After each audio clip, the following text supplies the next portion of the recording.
Ok, para você conectado aqui no YouTube e também lá no melhordofutebol.com, seja muito bem-vindo. Está começando aqui mais um Fanáticos por Copa, nesse dia triste para a gente, torcedor brasileiro, dia que a gente vem aí com uma derrota do Brasil. Vou começar cumprimentando a galera que está aqui, começando com o Alisson, que está aqui à minha direita. Alisson, boa noite para você. Seu destaque inicial, com certeza vai ir para a nossa derrota sofrida, né, do Brasil hoje mais cedo. Salve, salve, Eduardo. Olá, amigos. Olá, Matheus. Olá, Thomas. Olá, fanáticos por Copa. Amigos, a Copa, cada dia que passa, nos surpreende, nos ensina e dá-nos a aula que é realmente o futebol. O que adianta você ter 19 chutes a gols e você não proporcionar e você ter dificuldades? Hoje o Brasil teve vários problemas de erros que a gente vai explicar daqui a pouquinho, mas o meu destaque é que a gente tem que... O quê? A gente é brasileiro? A gente é brasileiro. Amamos nossa nação. Porém, o que é o futebol? Somos loucos por futebol e o que a gente viu nesse último jogo foi realmente uma loucura, mostra porque a gente ama realmente esse grande esporte. E principalmente, gente, é argentino? É argentino. Mas é fantástico, é genial ver o Messi jogar futebol. O que ele fez hoje é brincadeira. E que continue assim. Agora, minha opinião, amigos, somos a América do Sul aí para a final e se conquistar o título aí agora com esse cara infernal que para mim já é o craque da Copa depois de hoje. O embaixo dele estaria o Tomás. Boa noite para você, seu destaque inicial nessa noite de sexta-feira. Boa noite, Eduardo. Boa noite, Alisson, Matheus. E a você, fanático por futebol. O meu destaque vai para um treinador que tinha o seu grupo na mão e hoje ele deu pintas de que parecia que ter algo dentro desse grupo. Demorou para fazer as substituições. Quando fez as substituições, fez substituições que teve algumas contradições que muita gente está criticando. E na hora que precisou dele, para ele chegar para chamar a responsabilidade para os jogadores, ele deixou lá com seu assistente. E na derrota, depois de tudo que aconteceu, ao invés de ele consolar os seus jogadores, como a gente viu, querendo ou não, o Filipão no fatídico 7-1, como viu ele mesmo na última eliminação diante da Bélgica, ele simplesmente deixa os seus jogadores no campo e desce para o vestiário. Meu destaque de hoje vai para a péssima atuação do treinador brasileiro Tite.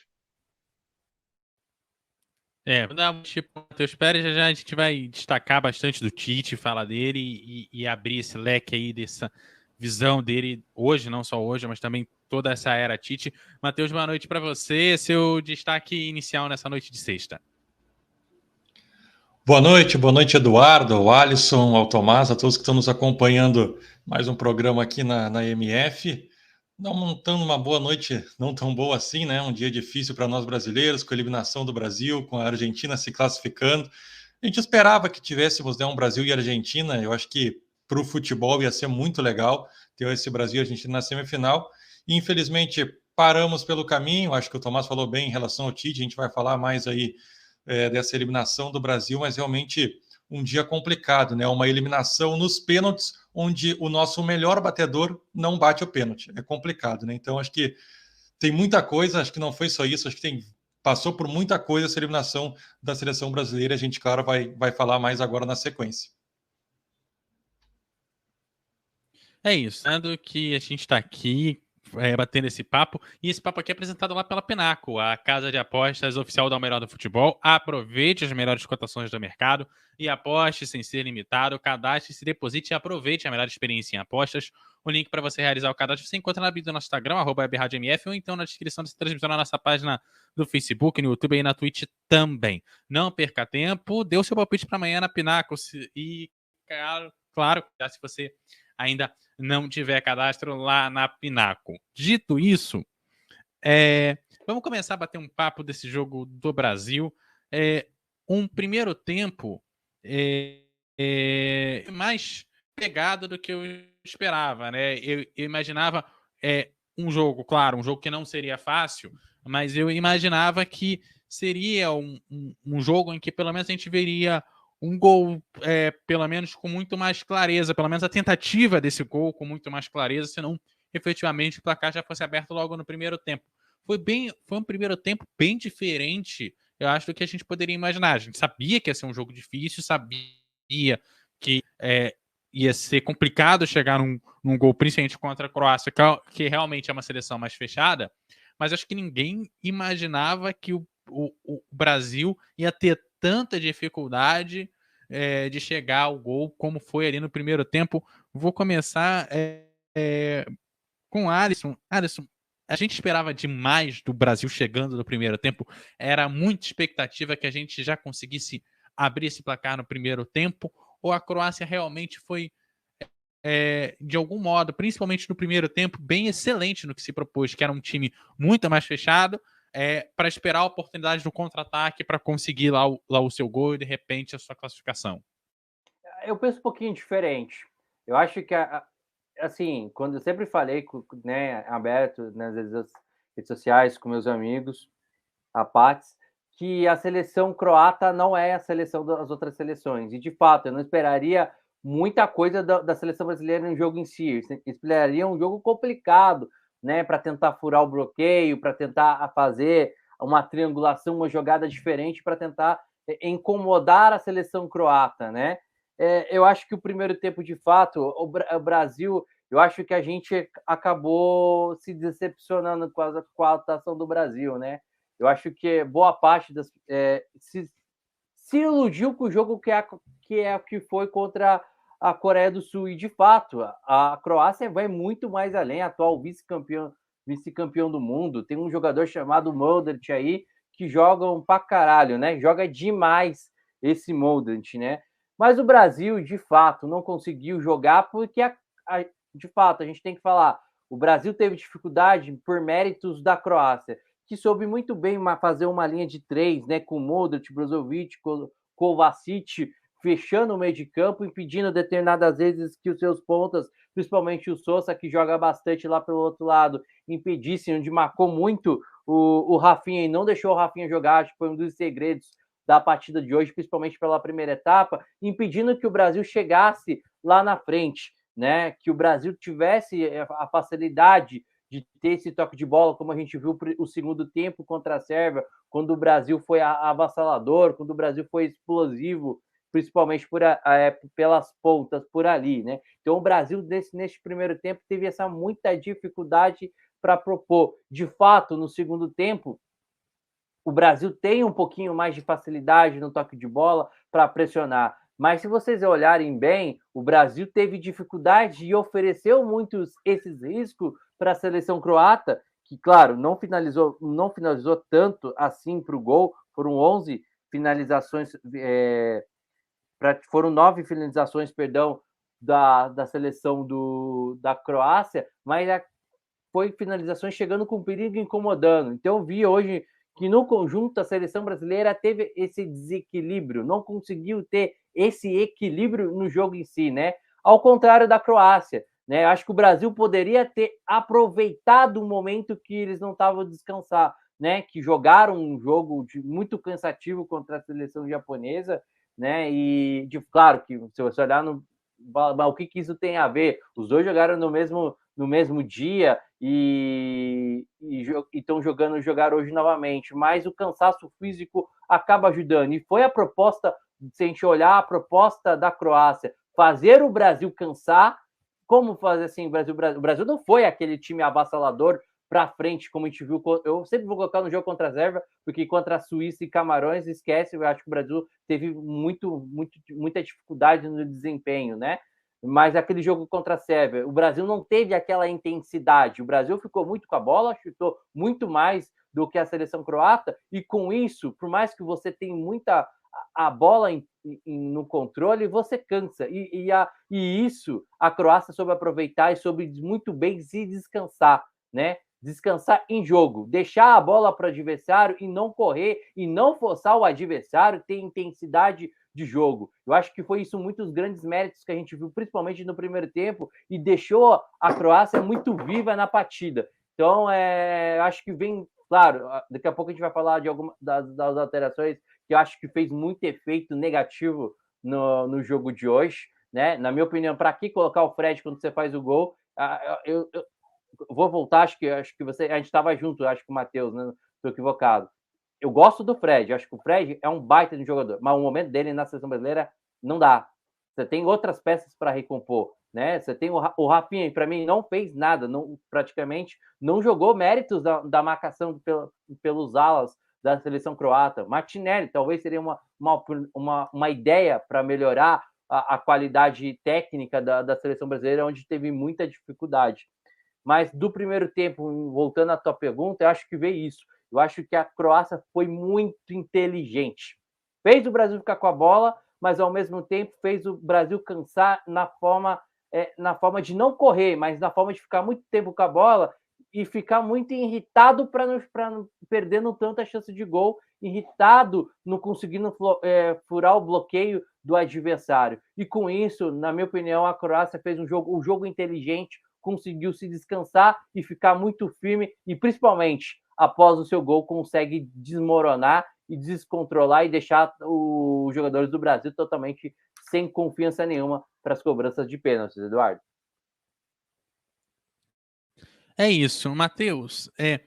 A gente já viu, aproveitando essa questão do Alisson, de cansar a equipe adversária, né? Diferente do que a gente viu hoje, a gente já viu outros times que corriam muito e cansavam o time, porque corria, então tinha muito esse desempenho, né? De estar sempre chegando ao gol, de manter sempre uma pressão no campo de ataque, e isso cansava o time adversário, porque fazia quem estava defendendo correr. Hoje a gente viu exatamente o oposto, né? Como o Alisson bem destacou, que era uma equipe que ficou ali deixando o time que deveria exatamente fazer essa intensidade que era Brasil e acabou não conseguindo fazer, e foi cansando o time, fazendo com que ele não conseguisse chegar, não fosse para frente. Como que você analisa esse cansaço e como que e por que você vê que a seleção brasileira não deu a intensidade que todo brasileiro sonha de ver da seleção brasileira? Pois é, né, Couto? Faltou a entrega um pouco mais. Eu acho que realmente o Brasil acho que não fez uma partida ruim. Eu acho que até o Brasil fez uma partida boa, criou bastante oportunidades, parou muito no goleiro croata, que fez boas defesas, mas realmente faltou essa intensidade, faltou uma entrega maior.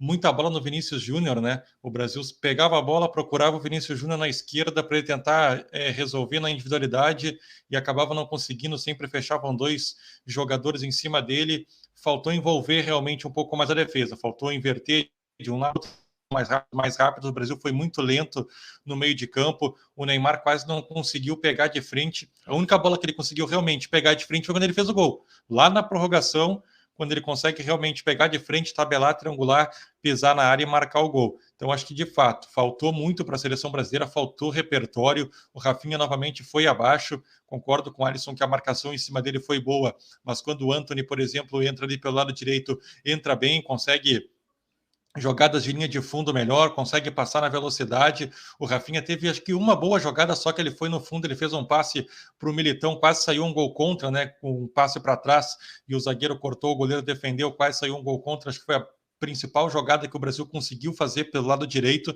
Então faltou repertório para a seleção brasileira, muita bola no Vinícius Júnior, o Paquetá também não fez um bom jogo no meio de campo, faltou essa intensidade um pouco maior.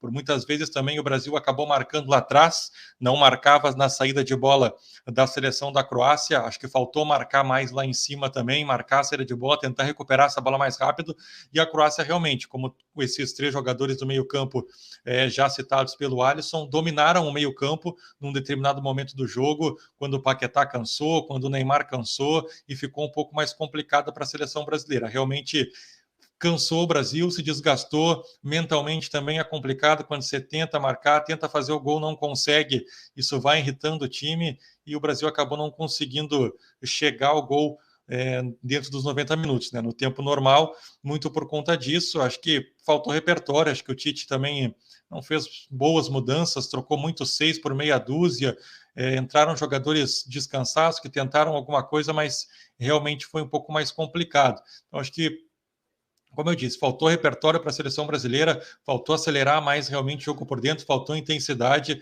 e com isso o Brasil acabou não conseguindo chegar ao gol. Teve até boas oportunidades, mas acabou parando no goleiro croata, que realmente fez uma boa partida. É isso. Aí, Thomas, eu já quero saber de você o seguinte: o que teve de diferente na seleção brasileira do primeiro para o segundo tempo? O que dá para a gente destacar que foi diferente? Já que no primeiro tempo o Brasil até conseguiu fazer algumas coisas, né? Teve um jogo interessante no primeiro tempo, mas no segundo tempo eu tive a impressão de que ele ficou bem mais dominado pela Croácia, mas quanto o Brasil quanto a Croácia tiveram momentos em que ficaram um pouco perdidos em campo, em algumas chances que a gente não viu no primeiro tempo de jeito nenhum, apesar do placar continuar em 0-0 ao final do segundo tempo. Bom, como o Alisson falou, a palavra que define a estratégia da Croácia foi a inteligência. Hoje a Croácia foi muito inteligente. Primeiro tempo, como você bem falou, a Croácia ela neutraliza as jogadas da seleção brasileira que são pelos pontas. Aí quem teria que aparecer mais na partida? Seriam os meias. E um dia antes eu estava vendo um programa de TV, o técnico do Botafogo, Luiz Castro, ele fala isso, ele fala que o jogo seria decidido no meio, e que a Croácia não ia deixar o Brasil jogar no meio, e por conta disso poderia se decidir ali. A gente teve hoje no meio campo jogadores que estavam muito abaixo do que são esperados deles. Hoje a partida do Casemiro hoje foi de doer os olhos. O Casemiro vinha tendo uma Copa do Mundo bem regular, bem acima da média, na verdade. O último jogo que ele foi regular, e hoje eu não sei se foi cansaço ou se porque ele ficou sobrecarregado, porque hora ou outra ele tinha que estar subindo também para tentar armar as jogadas, para dar enfiada. Você vê um lance no primeiro tempo que o Casemiro tenta uma lançada de bola para o Pompo, o Richarlison, e a bola vai totalmente fora do que ele queria. No segundo tempo, eu acho que a conversa do Tite deu um pouco de ânimo para a seleção brasileira. A mudança do Rafinha, concordo com os amigos, o Rafinha não conseguiu apresentar o futebol que a gente viu dele no Leeds e nas eliminatórias. No Barcelona ainda está devendo um pouco, entra os jogos, mas ainda está devendo no Barcelona. Eu acho que pode ser que tenha sentido essa transferência, mas não vem ao caso.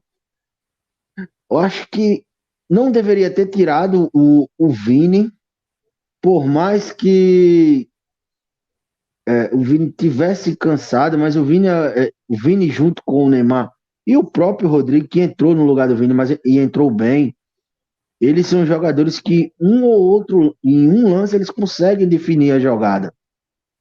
Eu seguraria um pouco mais o Vini, e o jogador, se eu fosse para ter tirado naquela hora, seria o Richarlison e adiantado o Neymar. A gente viu que, como a gente vai falar mais para frente, o Brasil trocou 6 por meia dúzia. Não fez mudanças ousadas para tentar buscar o placar. Eu estava falando no grupo da gente que estava faltando uma jogada, estava faltando um chute de fora da área. Eu não lembro, juro a vocês, eu não lembro nessa partida de hoje um chute de fora da área da seleção brasileira. Na Copa toda agora, acho que eu só lembro do chute do Casemiro. Se teve outro, eu não lembro. Na Copa toda, mas faltou o chute de fora da área. Neymar e Vinícius Júnior até tentaram as jogadas individuais, mas o Neymar, por mais habilidoso que seja, eu não consigo enxergar, eu não consigo ver com tanto bons olhos o Neymar muito distante do gol. E você vê que no segundo tempo, principalmente, o Neymar estava vindo buscar a bola com os volantes e com os zagueiros. Ele chegava no último terço do campo já morto. Então, eu acho que também por conta disso, A Croácia no segundo tempo deu mais a bola ao Brasil e fechou mais ainda, mas todas as vezes que ela ia para o ataque, ela ia perigosamente. Então eu vejo que faltou um pouco de gana e de um pouco de inteligência da seleção brasileira, e isso sobrou para a seleção croata. E, cara, esse baixinho, o Modric, senhor já de idade praticamente, ele é uma coisa séria. O cara com 37 anos, né? É 37 anos que ele tem. Se eu estiver falando a idade dele, por favor, me corrijam. A vitalidade que ele tem de buscar a bola na defesa da Croácia e tentar puxar os contra-ataques para a seleção croata é uma coisa absurda. E a jogada do gol, se eu não me engano, começa com ele assim. É Só um isso. detalhe, Couto, só rapidinho para complementar o que o Thomas falou. Estava vendo aqui, eu acho que o grande problema do Casemiro e do Paquetá no jogo de hoje, na verdade, não é um problema dos dois. Eu acho que é um grande problema que a gente tem na seleção brasileira. Eu acho que a gente se ilude bastante. De fato, a gente tem uma seleção espetacular. Quando a gente fala do meio para frente, que eu acho que o sistema defensivo ainda é um pouco enfraquecido. Né? Eu não gosto do Thiago, acho que as laterais a gente pode melhorar. De fato, acho que o nosso mercado nas laterais dentro do nosso futebol é muito pobre em questão disso. Na minha opinião, eu vejo é o que tem para o momento. Mas a gente para e analisa do meio para frente. Casemiro, Paquetá, Vinícius Júnior, Neymar, Rafinha se apresentar o que joga no Leeds, jogou no Leeds, porque eu não vi ainda a cor da bola dele no Barça. O Richarlison é um baita de um meio de campo. É um baita, são jogadores muito bem vistos, né, no futebol europeu, né, nas principais ligas, na Premier League, na La Liga. São jogadores espetaculares. Eu acho que o grande erro que a seleção brasileira vem, daí vem um problema do Tite, na minha opinião, você ter dois volantes que vão colocar o Casemiro e o Paquetá ali, que de fato tem muito. É difícil ter a qualidade desses dois volantes como jogam, né? Tanto o Casemiro como ele tem trilhões de diversas versões. Só que tem uma hora, quando você cansa, você não consegue, você não tem um volante de criação, você não tem um volante marcador por ali. Eu acho que um dos grandes erros que a seleção abusa demais dos volantes. Você já tem meias de proporção para fazer ajudar lá na frente. Você tem o Neymar, que vem mais por dentro, você tem o Vini, você tem os dois pontas, que é o Vini e o Rafinha para jogar, e de fato não funciona hoje, porque acho que os laterais da Croácia ajudaram muito com isso, impedindo que os dois jogadores jogassem hoje na seleção brasileira, mas acho que o grande problema é isso, né? Você acaba alimentando muito lá para frente e esquece que você tem que recompor para cá. E a gente viu e pelo menos eu vi isso, um cansaço tanto do Paquetá e tanto do Casemiro, né? E com isso ofereceu determinadas vezes riscos. E com isso eu não vejo a Croácia tendo muito problema com isso, com o Casemiro saindo, né? Eu acho que esse é o grande problema. A gente se preocupou de trazer trilhões aqui, né? De atacantes. Esquece que não adianta você ter um ataque poderoso, um ataque monstruoso, como a gente tem, e você não tem recursos um pouco mais lá para trás, né? Se você olhar lá para trás, acaba sendo um pouco mais enfraquecido. Eu acho que um dos grandes problemas são esses, né? Você tem, repito, o Casemiro é talvez o melhor jogador, o melhor volante que existe no planeta, né?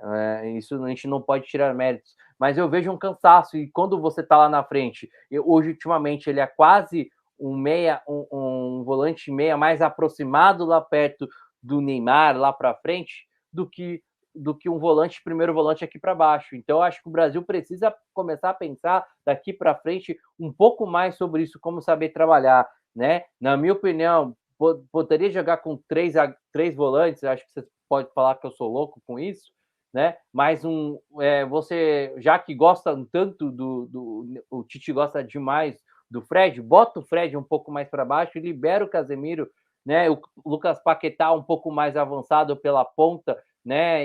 Porque eu tô dando uma ideia que acho que talvez poderia poderia ajustar um pouco por ali, né? O Paquetá na função do Rafinha por ali, você bota o Casemiro aproximado do Neymar, porque você tem o Casemiro tem essa qualidade desse meio do passe E você, já que o Tite adora colocar o Fred no jogo, bota o Fred como primeiro volante, protegendo um pouco mais ali na frente. Eu acho que o Brasil sofreu muito com isso. E com isso, sinceramente, eu acho que eu vi sim um cansaço do Casemiro no jogo de hoje.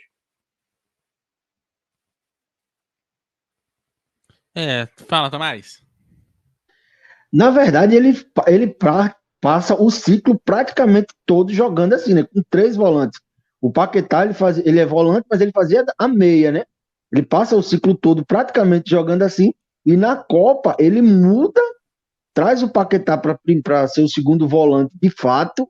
E coloca o Ney como um meia armador, que ele faz essa função no PSG, mas você olha para o PSG, querendo ou não, se ele não tiver bem, tem um Messi do lado dele, tem um Mbappé, tem do outro. Então, cara, aí ele coloca o Vini Júnior, baita jogador. Acho que foi o melhor jogador brasileiro na Copa.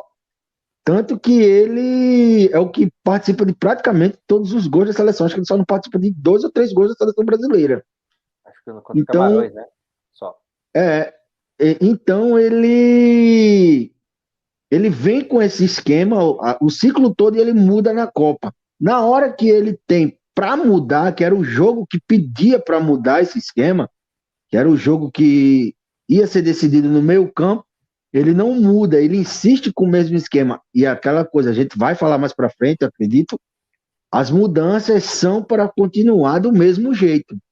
Então, por isso que eu vejo como o fator principal da derrota da seleção brasileira hoje não foi pênalti perdido do Marquinhos, não foi pênalti perdido do Rodrigo. Ainda fico com essa pulga atrás da orelha, porque o Neymar não foi bater antes do Marquinhos, não digo nem ser o primeiro, mas é aquela.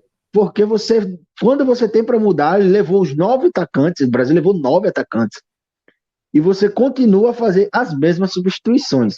Então, mais para frente a gente vai discutir mais sobre isso. Matheus, a gente viu aí o Vinícius Júnior sair aí por volta aí dos 20 minutos ali do segundo tempo, viu o Rafinha sair um pouquinho antes e quase lá no final sair o Richarlison, né? Acaba entrando o Antony primeiro, depois entra o Rodrigo e o Pedro lá no final com a saída do Richarlison. São substituições que praticamente mantêm ali o esquema tático e que me parece que não dá aquele gás novo, principalmente a última, onde saiu o Richarlison e entra o Pedro, para aguentar uma prorrogação ou pelo menos evitar que ela aconteça. Não apresenta um fator surpresa, né? Você mantém o esquema da mesma forma, a Croácia segue se defendendo da mesma maneira e você não apresenta algo de diferente. Eu concordo quando o Tomás fala que ele tiraria o Richarlison, deixaria o Neymar por dentro mais ou menos como um falso 9, o Rodrigo vindo por dentro, abrindo, quem sabe, o Martinelli na esquerda, ou melhor, deixando o Vini Júnior lá na esquerda e botando o Martinelli talvez na direita, ou o próprio Antony. Eu acho que ele se precipitou a tirar o Vinícius Júnior cedo, né, com 20 minutos ali do segundo tempo, ainda tinha muito jogo pela frente. O Vinícius Júnior é um cara que numa bola realmente pode resolver, partindo para cima, um cara de muita habilidade. O Rodrigo entrou bem no jogo, mas faltou apresentar esse elemento surpresa. Ficou muito fácil, ficou muito previsível para a Croácia seguir marcando, depois com a entrada também do Pedro no lugar do Richarlison. O Pedro é um cara que é o cara trombador com os zagueiros na área, tem essa presença de área, faltou daqui a pouco também cruzar mais bolas na área para ele, então ficou meio sem função ali. O Pedro também não conseguiu fazer um pivô para quem vinha de trás, então realmente acho que o Tite não mexeu bem no time. Ele já vem fazendo sempre essas trocas, sempre troca os pontas, troca o centroavante. Acho que faltou mexer um pouco mais no meio-campo. Acho que o Paquetá também já estava um pouco cansado, apesar de ter participado depois do lance do gol. Eu acho que ele já não estava entregando tanto. Talvez se o Bruno Guimarães tivesse entrado, ou o próprio Everton Ribeiro também é um cara de boa movimentação por dentro, poderia ter entrado no jogo. Então acho que as mudanças do Tite manteram o time ainda muito previsível, e isso acaba facilitando de alguma maneira a defesa da Croácia, né, que segue marcando, segue postada da mesma maneira, não tem nada que surpreenda, é só parar, realmente neutralizar os pontos, por mais que o Rodrigo tenha entrado bem, que o Antony também têm entrado bem, são jogadores de velocidade, mas são jogadores da mesma característica dos que saíram. Pega a bola, vai para cima, tenta na individualidade, tenta no drible, tenta na velocidade, e isso a Croácia já estava fazendo bem, já estava neutralizando bem jogadores com essa característica. Então, realmente, de fato, faltou um pouco mais de criatividade do Tite. O Tomás falou bem também, né? Ele estava usando um esquema das eliminatórias, né? No decorrer do ciclo, muda para a Copa e faltou ler um pouco melhor o jogo. Acho que o Tite ficou devendo, a gente esperava mais, é um bom técnico, é um técnico que ainda tem uma carreira longa pela frente, ainda tem muito que entregar, mais do que já entregou, já é um cara vencedor, mas na seleção realmente ficou devendo, especialmente no jogo de hoje, faltou apresentar esse fator surpresa aí para cima da seleção da Croácia.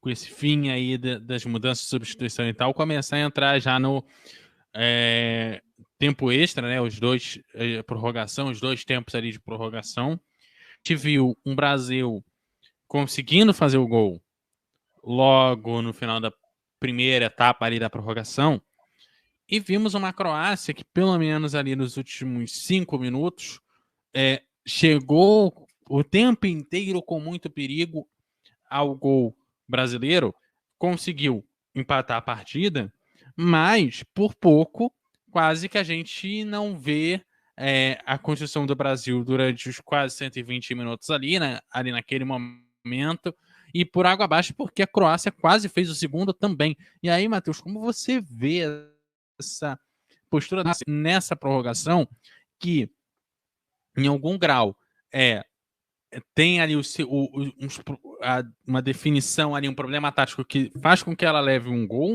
uma falha ali defensiva que faz com que leve o gol, mas que a partir do momento que sabia que estava atrás do placar, foi buscar e tanto buscou que lá nos finalmente dos últimos 30 minutos ali da prorrogação, a gente quase não teve pênalti. Faltou catimbar o jogo, né? No segundo tempo da prorrogação, não era para ter tido mais jogo, né? Era para o Brasil se fechar completamente. Pouco antes de sair o gol da Croácia, tem uma bola que vai para o Fred do lado direito e ele tenta chegar à frente, ele não consegue chegar à frente do marcador, ele toma um carrinho. Eu até depois acabei nem vendo o lance para ver se foi falta ou não. O árbitro não deu a falta, mas ali era para o Fred cair e só levantar amanhã de manhã. E ele levantou rapidamente, parecia que o Brasil, que estava atrás do resultado, ele levantou rapidamente, tentou ainda disputar a jogada e a partir dali a Croácia sai por aquele lado esquerdo, lá estava completamente aberto. Não pode, um time que está vencendo, que precisa se defender, está completamente aberto daquele jeito.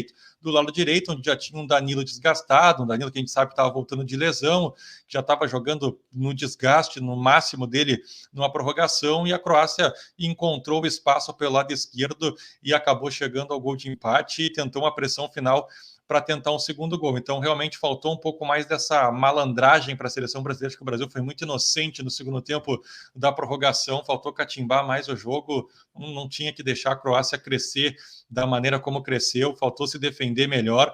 Eu acho que o Militão estava bem no jogo, eu acho que o Alexandre poderia ter entrado no lugar do Danilo, e aí, claro, ido lá para o lado esquerdo, mas ter deixado o Militão pelo lado direito, que estava desempenhando bem por ali, não sei também se ele estava mais cansado que o Danilo, enfim, mas acho que a saída do Militão prejudicou um pouco também, acho que ele estava bem no jogo ali pelo lado direito, e foi justamente por ali onde a Croácia conseguiu chegar a esse gol de empate, e realmente faltou para a seleção brasileira essa malícia, né, de cair, de deixar o tempo passar, de deixar o tempo correr, para realmente esperar o fim do jogo, porque faltava 5 minutos ali para 3, 4 minutos para terminar o jogo quando a Croácia fez esse gol de empate. Então acho que faltou esse ponto para a seleção brasileira de catimbar o jogo e nessa reta final não ter mais jogo, deixar o tempo correr, deixou a Croácia crescer, acabou se expondo de uma maneira que não precisava lá atrás, tinha muita gente ainda lá no ataque, tinha que ter se fechado melhor, acabou não conseguindo e a Croácia com isso chegou ao gol de empate, quase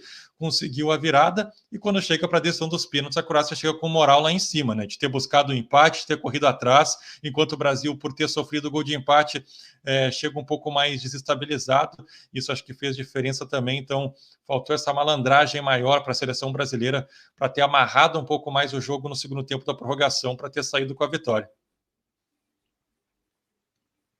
Tomás, essa questão aí de catimbar o jogo é uma coisa que a gente vê muito aqui uma coisa que a gente sempre vai falar de Libertadores, Sul-Americana, coisa que a gente vê aqui no futebol sul-americano com muita frequência.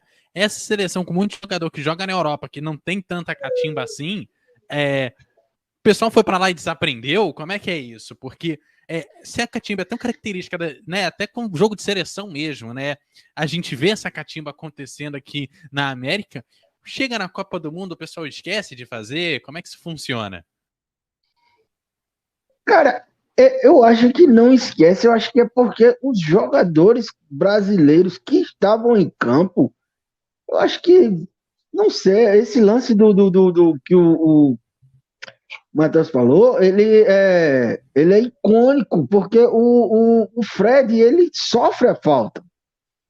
E ao invés dele cair e ficar rolando no chão, não, ele ainda vai disputar a bola. Bicho, cai no chão, fica lá rolando no chão, faz o que for. Mas não, pareceu que o Brasil estava perdendo o jogo ali quando estava ganhando. Outra coisa, o Brasil teve estava no 1-0 já no segundo tempo da prorrogação, um contra-ataque que o Brasil tem, e o Neymar ele segura muita bola. Tendo o Rodrigo passando, ele segura a bola. O Rodrigo passa no lado esquerdo e o Pedro passa no lado direito e ele vai tentar mais um drible e perde a bola. Beleza, mas não, ele tentou esse lance para segurar o jogo. Mas no meio de campo, cara, isso aí você faz na linha de fundo, na ponta. Eu acho que faltou maturidade para esse time do Brasil. E o pior é que tem jogadores aí maduros, jogadores acostumados a ganhar jogos, a ganhar campeonatos. Porque o Neymar, todo mundo lembra aqui o jogo do que o Neymar fez diante do PSG na época de Barcelona. Todo mundo aqui lembra, ele destruiu naquele jogo. Tem o Casemiro mesmo, nesse lance aí do gol da Croácia, cara, você dá pena do Danilo. Porque quando o Brasil faz o gol, não sei se os amigos vão lembrar aqui, mas quando o Brasil faz o gol, acho que 2 minutos depois, ou 1 minuto depois, o Danilo já começa a mancar. Começa a sentir. Aí ele me muda, coloca o Fred, mas permanece com o Danilo mancando. Tanto que a jogada do gol do Brasil, da Croácia nasce porque o Danilo não consegue recompor. Então, eu senti falta de maturidade dos jogadores, mas também do treinador. Que numa hora dessa, o treinador chega para o seu jogador, segura a bola lá na frente, não deixa, dá bico para fora. Mas não, Tite com aquela mesma posição dele icônica, com a mão no queixo, e não fez nada praticamente. Eu senti muita falta. Falar agora que perdeu fica difícil, fica até parecendo oportunismo, mas um cara que faltou no Brasil hoje para segurar essa bola, eu acredito que ele ia fazer muito bem, é o Everton Ribeiro. Ele é acostumado a fazer isso no Flamengo. Ele poderia ser esse jogador que ia na linha de fundo e ia segurar aquela bola lá.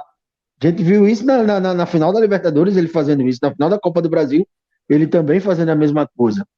Então, acho que faltou um pouco de maturidade para alguns jogadores da seleção. Alisson, a gente até conversou num dos programas anteriores aqui do Fanáticos por Copa dessa insistência do Tite de ficar na mesma coisa. Eu acho que se já estava um pouco previsto essa ausência de mudança em alguns casos, que isso poderia dar um problema no Brasil, eu acho que a prova final foi o jogo de hoje. O Tite não mexeu, insistiu, acabou levando a derrota mesmo tendo saído na frente do placar, apesar disso ter acontecido na prorrogação.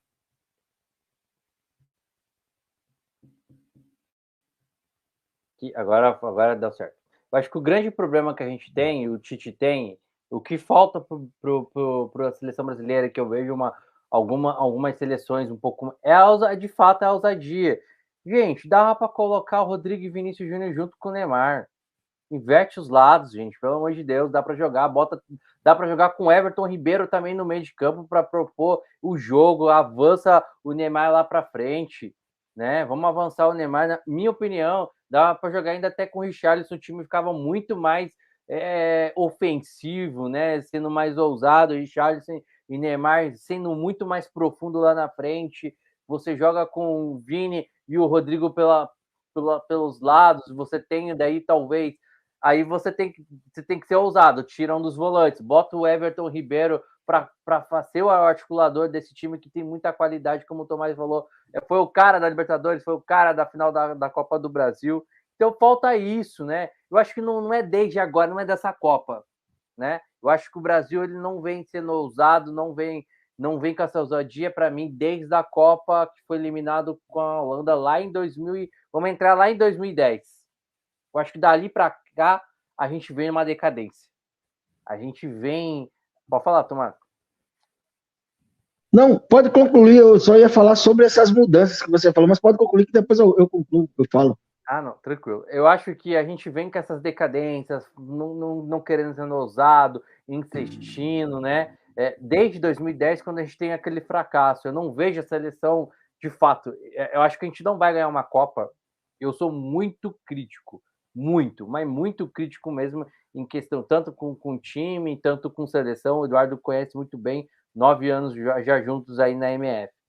Cara, é assim, não dá para a gente só pensar que viver só de bagunça. Me desculpa, eu pelo menos posso. Vocês podem pensar que vocês podem totalmente viver ao contrário.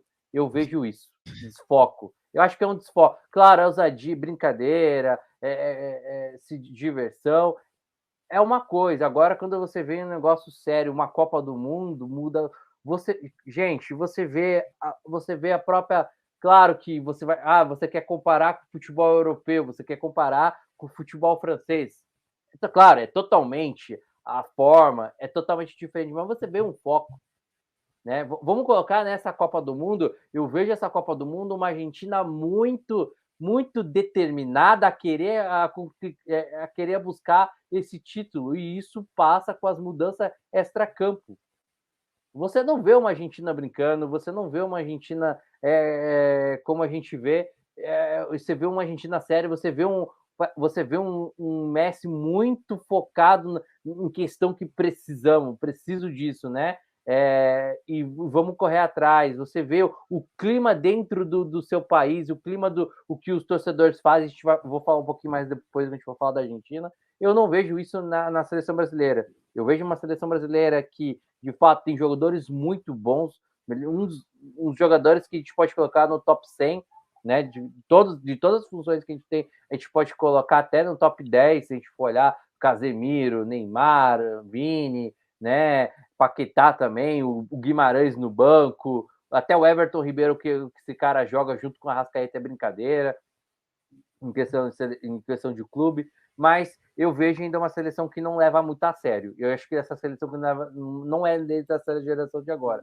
Eu vejo uma falta de foco, uma falta de determinação, uma falta de amor à camisa. Eu acho que é essa palavra que eu quis dizer, né? Que eu estava tentando procurar, não queria falar, mas eu já falei. Acho que a gente não tem mais esse amor à camisa como a gente teve em 2002. Para mim, foi a seleção que mais teve amor à camisa jogando, né? Como a gente teve em 94, né? Não sei que não assisti jogos da Copa de 70, né? Mas aquela seleção de 80, da década de 80, de 86, né? Que é de 86, de 82, que teve um timaço com o Casagrande, com o Sócrates, com o Zico, com o Júnior, né? Outros nomes também, o Falcão, que na época vinha em ascensão na Roma. Era um timaço e se doava em campo, né? Esqueci um pouco a parte. Hoje que eu vejo assim, a seleção brasileira muito mais um marketing do que mesmo amor a se doar a camiseta. Acho que essa é a diferença entre Brasil e Argentina no momento, na minha opinião, se a gente for comparar. Então, eu acho que a seleção brasileira, para mim, não tem mais esse tchan, sabe? Esse fator assim determinante. Eu acho que quando a gente começar a parar e ver realmente um time muito sério, uma seleção muito séria, uma seleção com muita paixão, de fato, com orgulho do que está defendendo, eu acho que a gente pode conseguir pensar assim no Hexa. Eu acho que no momento a gente se iludiu tanto em 2018, só falava em Hexa, e os jogadores junto, não sei o quê, como foi nessa Copa do Mundo, né? Não só a mídia, né? Jogando em questão disso, mas os próprios jogadores. Eu acho que, claro, você tem que ter uma autoestima, ainda mais quando você tem um time, uma seleção boa, mas aí você tem que modelar, você tem que ter calma, né? Mas para isso a gente precisa jogar bola, a gente precisa mostrar o nosso desempenho. Eu não vi isso na Copa do Mundo, de fato. Eu não vi isso da seleção brasileira, só vi isso em alguns minutos contra a Sérvia, né? No segundo tempo, né? A seleção de fato. Eu ia te pedir, né? Eu sei que o Tomás está na fila aí, mas falta, né? Quando você fala assim de amor à camisa, é uma seleção que a gente. O talento individual tá ali, né? A gente cita nomes e fala, pô, esse aqui tem potencial, esse joga bem aqui, joga lá. Mas o que eu não consigo enxergar, isso já vem de muito tempo e é uma coisa que eu falo nos grupos e tal, eu não enxergo uma seleção brasileira. Eu enxergo um monte de jogador que esse aqui é bom, esse aqui é bom, você faz uma lista e ele pode jogar junto, mas não vai rolar. Isso sabe, talento individual.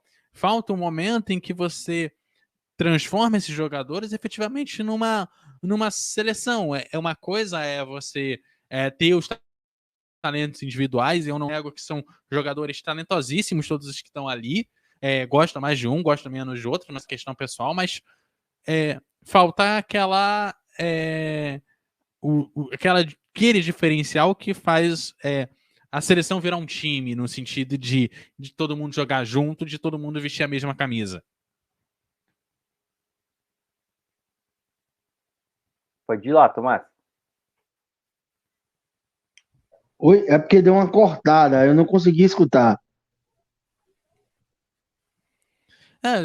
Tô dizendo assim, que falta o talento individual, falta uma liga para fazer com que essa seleção seja um grupo que jogue junto, não seja só vários talentos individuais que por um acaso vão fazer 7, 10 jogos ali consecutivos juntos, né? Que é o caso às vezes quando tem amistoso antes da Copa.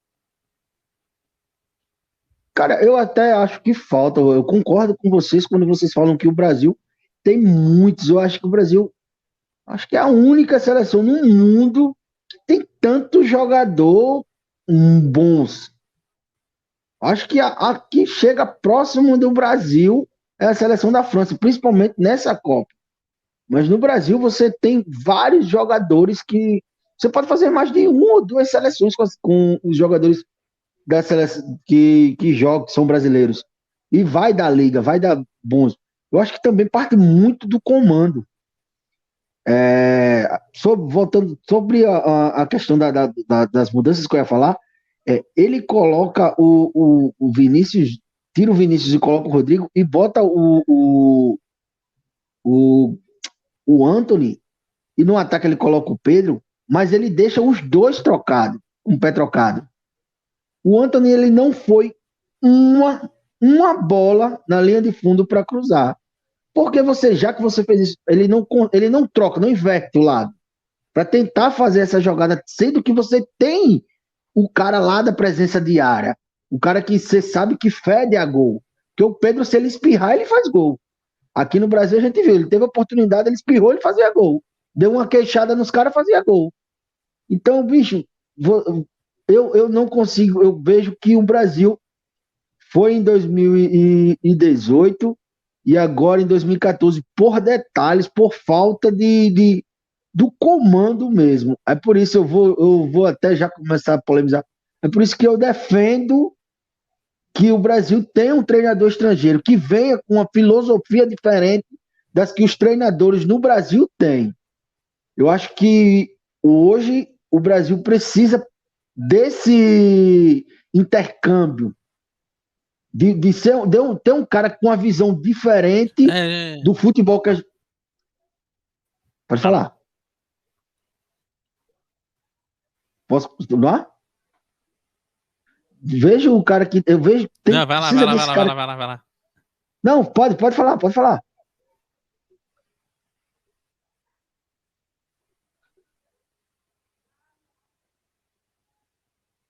Eu ia só aproveitar que você estava falando da seleção, ia passar aqui a questão do Tite, né, cara, mesmo.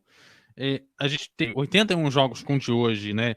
Do Tite foram 60 vitórias, uma margem até boa de vitórias na era Tite. Foram 15 empates e 6 derrotas. E o único título que ele teve foi a Copa América de 2019, que a gente teve o Daniel Alves, salvo engano, sendo o decisivo na semifinal, e depois o Gabriel Jesus na final definindo o jogo, né? Então a gente tem uma era Tite realmente bastante vitoriosa, mas que, no fim de contas, quando precisava decidir, tomou a derrota. O que talvez mais doa e o que dê mais confiança é que é uma seleção que na era Tite venceu muito, tem uma gama de vitórias muito alta.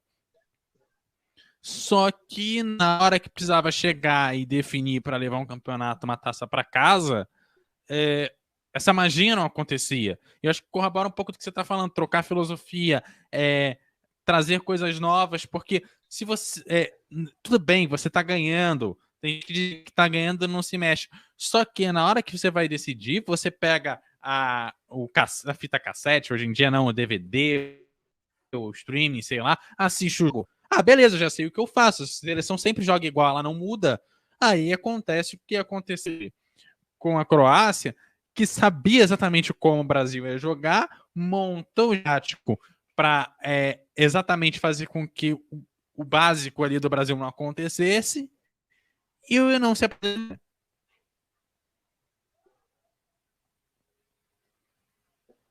Vai lá, Tomás, completo o que você estava falando, que eu queria aproveitar para somar e botar essas coisas da Eratite, e a gente já começa também a bater um papo sobre essa Eratite e possíveis nomes para substituir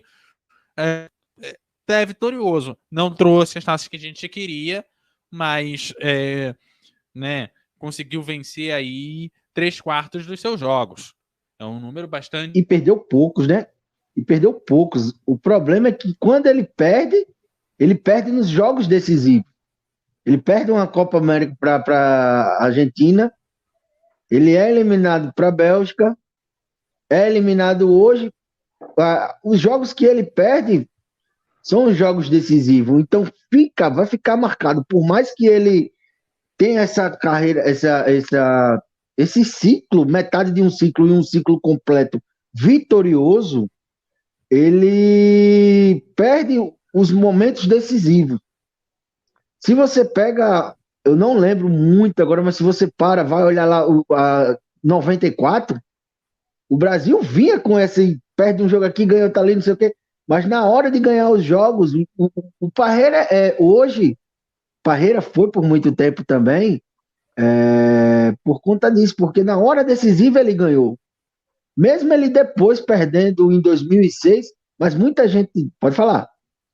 Não, só para complementar, se quis fazer a comparação lá de 94, né, para agora, não sei se vocês concordam comigo que eu falei agora. Eu acho que a grande diferença, Tomás, é que a seleção brasileira ela era muito mais focada, fugia muito do marketing, porque eu vejo uma seleção brasileira com esse, como o Eduardo falou, é um conjunto que define, que joga para individualidade. Eu não vejo um conjunto unido assim. Né?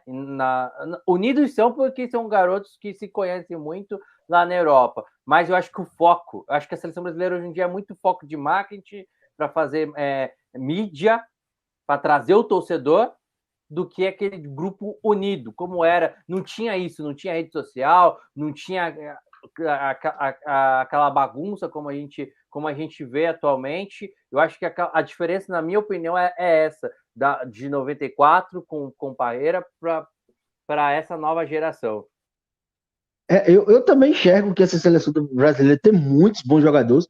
Eu vejo que tem muito marketing em cima dessa seleção, porque eu vou citar um exemplo aqui. O Richarlison, antes da Copa, ninguém queria o Richarlison como camisa 9 da seleção, sendo que o Richarlison vinha fazendo gol em todos os jogos que ele atuava, tanto de ponta como de 9.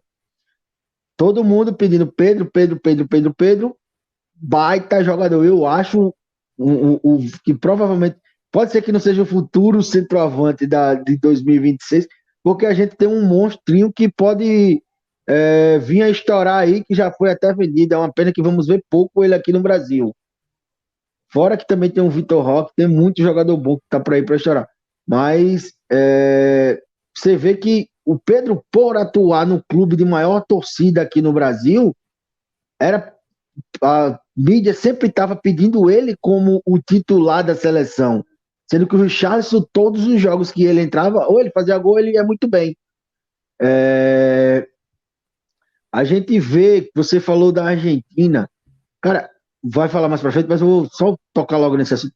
Há muito tempo eu não vejo uma Argentina tão focada e tão catimbeira, jogando com tanto foco, com tanta catimba, como essa Argentina de hoje. Essa Argentina me lembra a Argentina dos caras que usavam os cabelos grandes. A Argentina de 90, 94, aqueles caras tudo do cabelão 86 foi muito assim, né? Pronto, essa Argentina de hoje me lembra esses caras. Espero que eles não ganhem. Eu já vou logo dizendo que espero que eles não ganhem. Sendo bem sério, espero que eles não ganhem. Mas, cara, eu vejo eles muito focados. Eu vejo que às vezes falta um pouquinho de foco mesmo nos jogadores da seleção. Não sei se é por conta que existe hoje esse marketing muito grande. Pronto, vou dar para encurtar. A CBF tem que se preocupar exclusivamente com a seleção brasileira. Deixa campeonato brasileiro, essas coisas para outras pessoas gerirem. E ela se preocupar exclusivamente com a seleção brasileira e procurar amistosos que façam com que o povo brasileiro tenha essa vontade de querer ver a seleção novamente. Porque, cara, na boa, você vai para um amistoso Brasil e Haiti. Bicho, ninguém quer assistir esse jogo. O cara quer assistir um Brasil e França. O cara quer assistir um Brasil e Inglaterra, um Brasil e Alemanha. Amistosos contra seleções daqui da Sul-Americana. O brasileiro vai querer assistir só contra o Uruguai e contra a Argentina. Amistoso tem que se tentar com seleções de lá de fora. Com essas seleções que você vai trazer o povo para você. Então, por isso que eu digo, a CBF tem que trazer de volta a seleção para o povo. O povo tem que ter essa paixão de novo para assistir um jogo da seleção brasileira.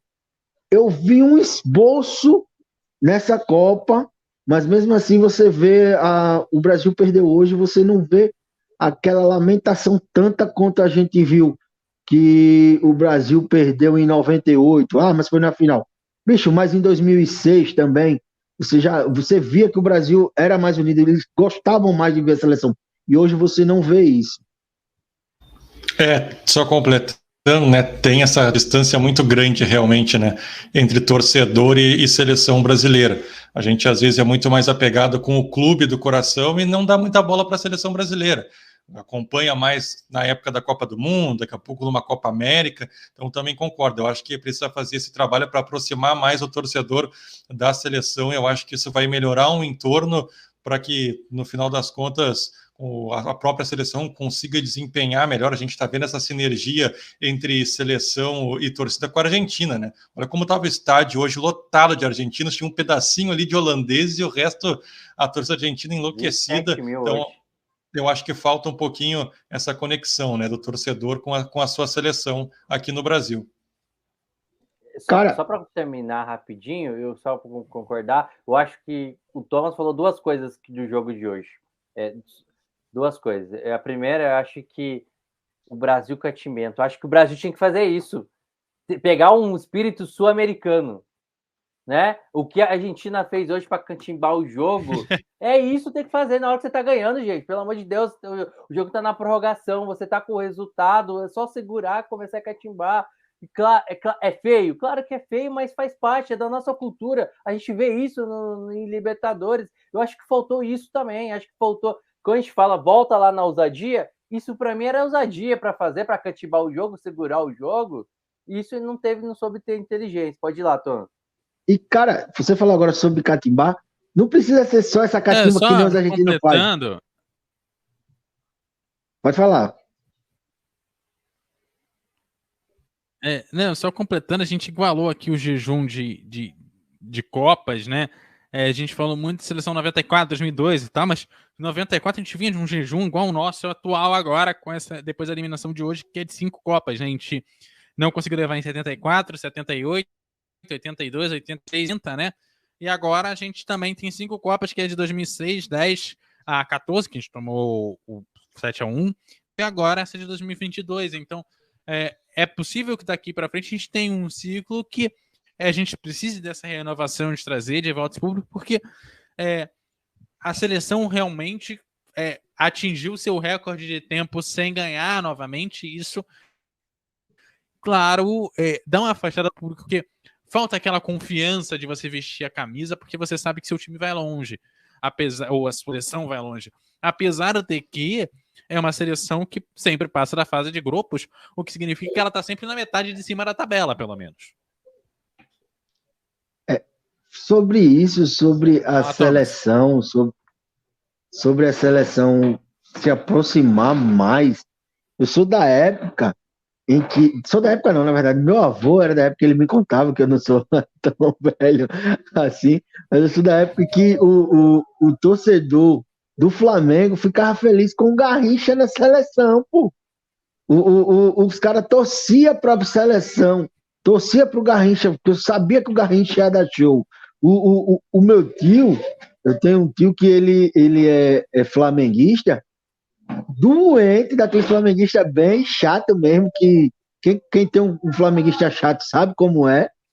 Ele é da seleção da época que ele fala que em 82 faltou o Dinamite, pô, do Vasco. Pra você ter uma ideia. Tem cara que eu conheço que até hoje fala que o cara vascaíno e torceu, o cara chorou porque o Brasil perdeu, o Zico perdeu um pênalti. Pra você ter uma ideia, o maior ídolo do rival, o cara chorou, mas por quê? Porque ele tava na seleção, os caras amavam assistir jogo da seleção. Hoje em dia você não tem essa aproximação da seleção brasileira com o povo. A maioria dos jogos bons que a seleção faz é fora do Brasil. Pode falar.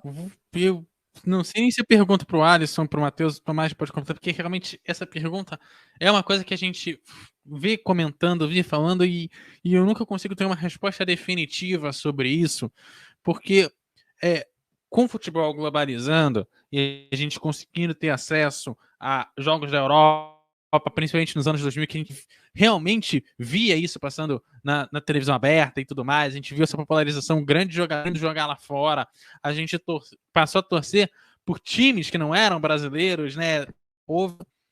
Agora está bem mais restrito dentro do streaming, da TV paga, onde ela ainda existe, e a gente vê uma seleção de jogadores que a grande, imensa maioria da população não vê jogar, porque eu fico pensando, se a gente falar do nosso avô, pô, ele ouvia o Dinamite no rádio, ouvia o Garrincha no rádio, ouvia essa galera que jogava, né, que estava ali, ouvia no rádio, ele sabia da qualidade daquele jogador.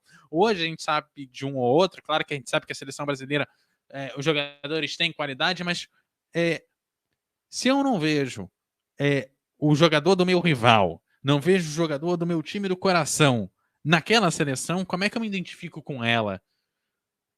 Sabe? Eu fico com isso. Não é que eu não queira que chame jogadores de fora, tem que fazer com o brasileiro. Não que eu ache que a seleção está se distanciando porque os jogadores estão jogando lá fora, mas eu sinto falta de repente ver o ídolo do meu time jogando com o ídolo do meu rival. Sabe? E os dois juntos brilhando por uma coisa em comum que é a seleção brasileira. Sabe? Eu não sei o que vocês podem falar a partir disso, porque eu não sei nem para quem eu pergunto, porque é uma situação que eu acho que mexe um pouco com o coração de cada um de nós, assim, sabe? Eu sinto essa falta daquele jogador ídolo de A, mas ídolo de B, que tá sempre ali, seja no Brasileirão, no Carioca, no Paulista, ou em outro estadual mineiro, né? Joga de repente lá na Copa do Nordeste, né? E que a gente vê no brasileiro. Não é que eu não queira o jogador de fora, mas foram 26 agora, salvo engano, na seleção brasileira. Não tinha 5 do Brasil, sabe? Que aqui. E aí eu acho que fica realmente difícil a gente vestir essa camisa, por a gente tem jogadores que são de muito mais difícil acesso, que a gente conhece mais de nome e ver um ou outro gol que ele fez do que ver ele a 90 minutos. Eu acho, antes para passar, acho que eu vou para os amigos responder. Eu acho que isso vai muito da nossa formação. É como é a safra de treinadores, que a gente está passando na pior fase de safra de treinadores para revelar aqui no nosso país, que a gente tem que ir lá fora para buscar agora, ultimamente, para buscar. Eu acho que isso vai muito de quem dirige a CBF. A formação da CBF não está legal, de pressionar os clubes. Né? Não dá para a gente chegar aqui e cobrar os clubes, né? E a gente não tem uma resposta, a gente não tem essa formação acadêmica dentro do nosso país. Acho que o maior erro principal que a gente tem que buscar jogadores lá na Europa, e de fato, se a gente for olhar a qualidade técnica, a forma da preparação no Europa, não tem comparação a gente comparar aqui o futebol das principais ligas com o nosso futebol aqui. Né? Eu acho que eu vou dar um exemplo para vocês e vocês vão concordar. A França, ela prepara desde a categoria de base, ela tem um centro acadêmico de formação, de preparação. Ela prepara os jogadores. O Mbappé veio dessa formação acadêmica lá da França, como o Mbappé, como o Benzema, como outros nomes tinha Henry, o Zidane veio de lá, né? Então, e se você for olhar, o Klinsmann veio de lá também, né? O Giroud, né? Eu estava pesquisando esses dias para falar em questão de formações acadêmicas de alguns países sobre a Copa. A França, ela é essa potência, ela investe tanto na formação, nessa formação, né? Claro que a gente vê a Ligue 1 muito abaixo, né? De fato, dos países. Mas a formação acadêmica, como a Federação Francesa prepara seus times, prepara os seus clubes dentro de uma formação acadêmica para ter repertório lá fora, é incrível. E eu acho que o grande erro nosso, respondendo, não sei se os amigos vão concordar, não é os clubes. Eu acho que os clubes eles chegam nos seus limites para mostrar o que tem de repertório, né? Como o Flamengo chegou no seu limite para mostrar e apresentar a qualidade do Everton Ribeiro, talvez dos 5 jogadores é o que está ali, o que merece realmente estar ali. Eu acho que a gente tem que começar e ver que a gente precisa reformular nosso calendário, a gente precisa reformular o nosso futebol, a gente precisa reformular essa formação acadêmica desde a categoria de base. Isso não é da sub-20, 17. Gente, isso vem lá do sub-14, do sub-12, para a gente começar a preparar. E eu eu vou fugir fora do foco. Tem um clube que para mim é referência. Vocês podem procurar aí, que é um clube que está fazendo extensão vice-campeão da América, aqui da Conmebol, né? O Atlético Paranaense. O que o Petralha está investindo, gente? Um garoto de 15 anos, 230 milhões para pagar para a próxima temporada disputar o Paranaense, porque tem futuro e quer preparar o seu jogador para uma seleção brasileira e principalmente fazer mercado e mostrar que é possível ser dentro lá do sub-12, sub-15, é brincadeira. Eu acho que é por aí que a gente começa a ver. Senão, se continuar assim, infelizmente, a gente tem que esperar os jogadores daqui do Brasil para ir para a Europa para realmente demonstrar uma seleção brasileira bem boa. É complicado, eu acho que é um tema muito complicado que gera muitas questões, muitos pontos de interrogação e a gente vai até longe se a gente começar a falar em questão disso aí, hein, Eduardo? Eu não vou entrar no mérito porque eu que acompanho o Atlético Paranaense de perto, o Alisson sabe muito bem o motivo. Eu posso falar muita coisa lá do Petralha, mas esse ponto de formação acadêmica realmente é o que faz calar a boca de muitos críticos, né?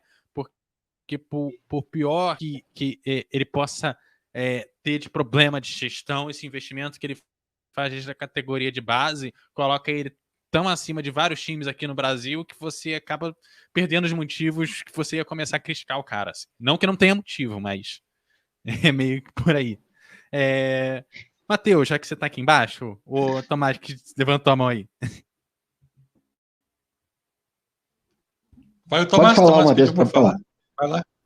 Pode falar, Matheus, depois eu falo, depois eu concluo sobre isso, sobre a próxima seleção do povo. Não, eu acho que, pelo que o Couto assim, falou, né, a gente está perdendo os nossos jogadores muito jovens, né? A gente está vendo o Endrick agora prestes a ser vendido, garoto de 16 anos, claro, vai sair só com 18, o Vini Júnior saiu com 18 para o Real Madrid, o próprio Richarlison a gente viu muito pouco aqui no Fluminense, o Rodrigo no Santos, enfim, então esses jogadores estão saindo muito jovens para a Europa e a gente está realmente perdendo um pouco a conexão com esses jogadores e realmente, quando chega numa Copa do Mundo, quem não acompanha tanto o futebol europeu fala, pô, mas quem é o Richarlison? Quem é o Rodrigo? Quem é esse jogador que eu nunca vi jogar? Né? Então, a gente estava falando de mais antigamente, que se acompanhava esses jogadores mais de perto, que jogavam no futebol brasileiro, então acho que realmente passa por isso também, perde essa conexão do torcedor com o jogador, de às vezes não conhecer determinado jogador, e isso faz com que esse jogador não represente de fato dentro da seleção brasileira, e aí o torcedor acaba não dando muita bola para a seleção. Então, acho que é uma questão bem ampla, acho que a gente pode ter, acho que é um debate que vai longe, mas, de fato, acho que por a gente estar exportando esses jogadores muito jovens, acho que está perdendo essa conexão da seleção com o torcedor.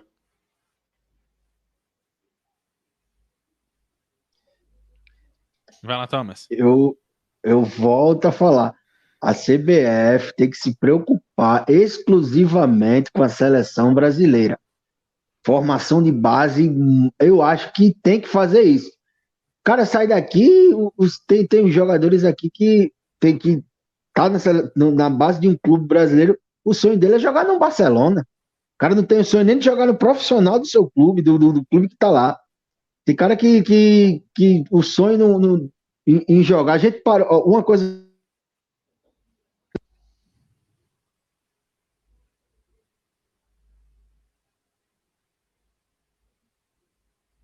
Base de um clube contra a do outro, base de uma seleção contra a do outro.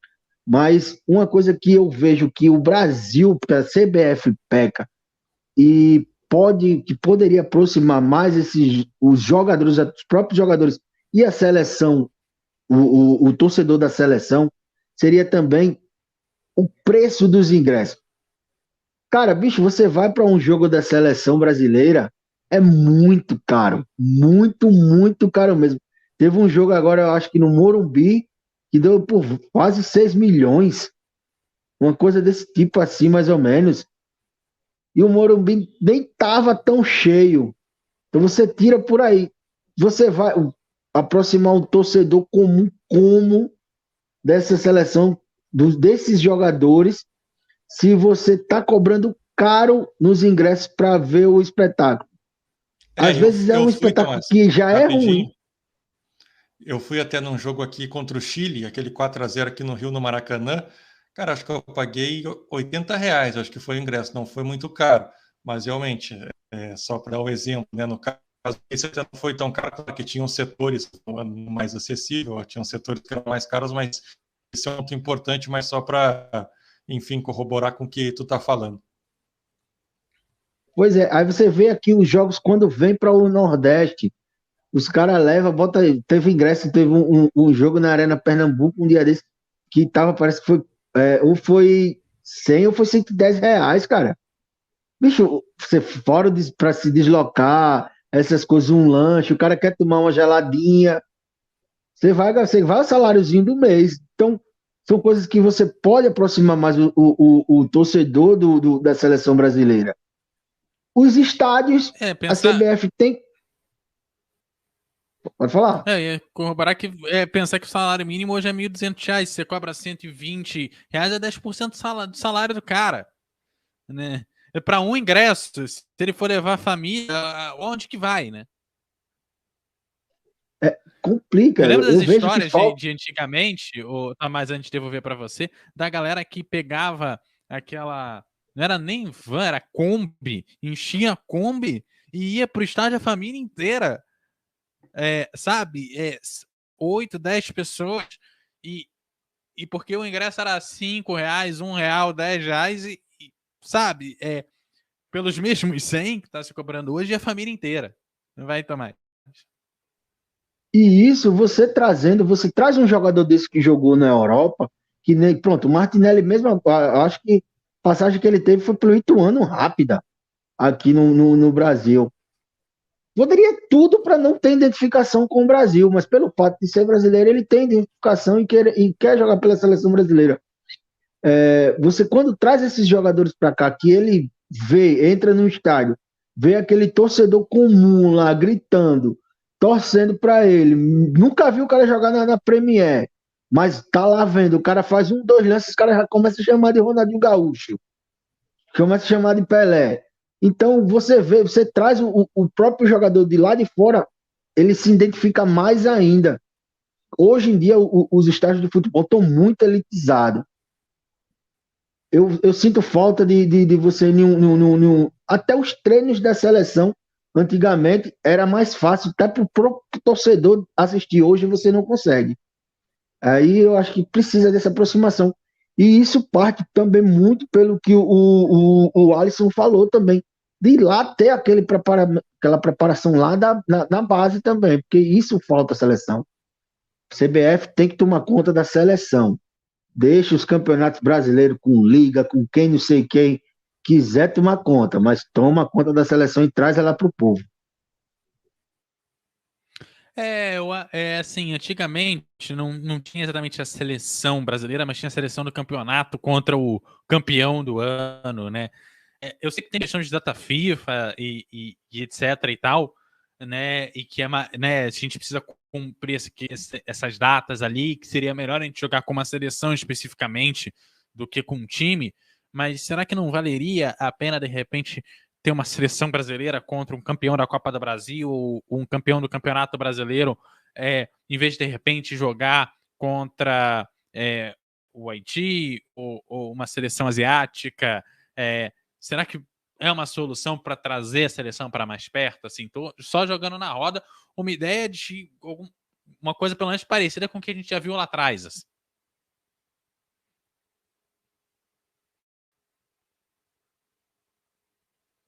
Tomás, já que você estava com a bola aí, vai aí. Eu acho que até seria bem mais válido. Você poderia trazer para um estádio pequeno, como um Sergipe. Acho que não tem. Tem jogos que muito difícil você ver um jogo em Sergipe da seleção brasileira. Você vê estádios aí no próprio Sudeste, você não tem estádios aí que você não consegue ver que a seleção brasileira vai. Porque o cronograma da seleção brasileira é Rio, São Paulo, Rio Grande do Sul, Manaus e Brasília. Foca nesses 5. Sendo que o Brasil é cheio de estádios por aí e muito torcedor que quer acompanhar. Então como você falou, um jogo entre uma seleção do Campeonato Brasileiro. Vamos botar que hoje a seleção do Campeonato Brasileiro desse ano foi muito boa. Você pega essa seleção, ao invés de você fazer um amistoso contra o Honduras, você faz com uma seleção dessa num estádio, vamos lá, na Paraíba, no Almeidão, bicho, vai topar e você vai trazer a torcida para junto de você. Eu vejo como válido também. Não é aquela preparação mesmo, mas se for para ser um amistoso, é bom para você trazer o torcedor para perto. E eu acho que é um jogo que o pessoal veria, né, Alisson? É o tipo do jogo que, assim, pode não valer nada, mas desperta uma curiosidade, né? Sim, concordo tudo que o Thomas falou. Eu acho que em questão de seleção, a gente ainda tem muito que aprender. Acho que nessa questão de amistosos, vai muito da CBF de fato. A CBF tem que investir na seleção. Eu acho que a CBF hoje em dia ela é muito em marketing, pensando só em dinheiro, esquece o resto. A gente vive disso, faz. Eu vejo isso a CBF, vejo isso a seleção brasileira. Eu acho que é tanta a CBF, e eu já coloco todos os outros países sul-americanos. Eu acho que a CONMEBOL o Alejandro, ele já fez algumas mudanças na Libertadores, na Conmebol Sul-Americana também, e eu acho que vale muito isso, talvez, vale muito ele pegar muito o sistema UEFA, né? Eu acho que não só a seleção brasileira, as outras seleções, Argentina, Uruguai, Chile, né, seleções mais acessíveis, né, que fazem amistosos muito xoxos, né, e chegam em uma edição de Copa do Mundo, é esse desastre que a gente vê, como a gente está vendo, né? E eu acho que a gente tem muito que aprender com a UEFA, né? A questão de, vamos lá, né? A UEFA fez para parar com os amistosos xoxo e fazer uma liga muito forte em seleção, né? Que é a Nations. Ainda não, claro, se a gente parar e analisar, ainda ela não está tão forte assim, né? Mas se você já tem alto nível, né? O futebol já está sendo avançado dentro do futebol europeu. Quem sabe isso para a gente começar a ter repertório, a gente começar a ter uma formação dentro das nossas seleções, uma formação já pronta e preparada. Quem sabe ampliar algum campeonato, ampliar alguma amplitude dentro do nosso futebol. Mas acho que isso é muito trabalho das confederações e também, principalmente, da Conmebol aqui.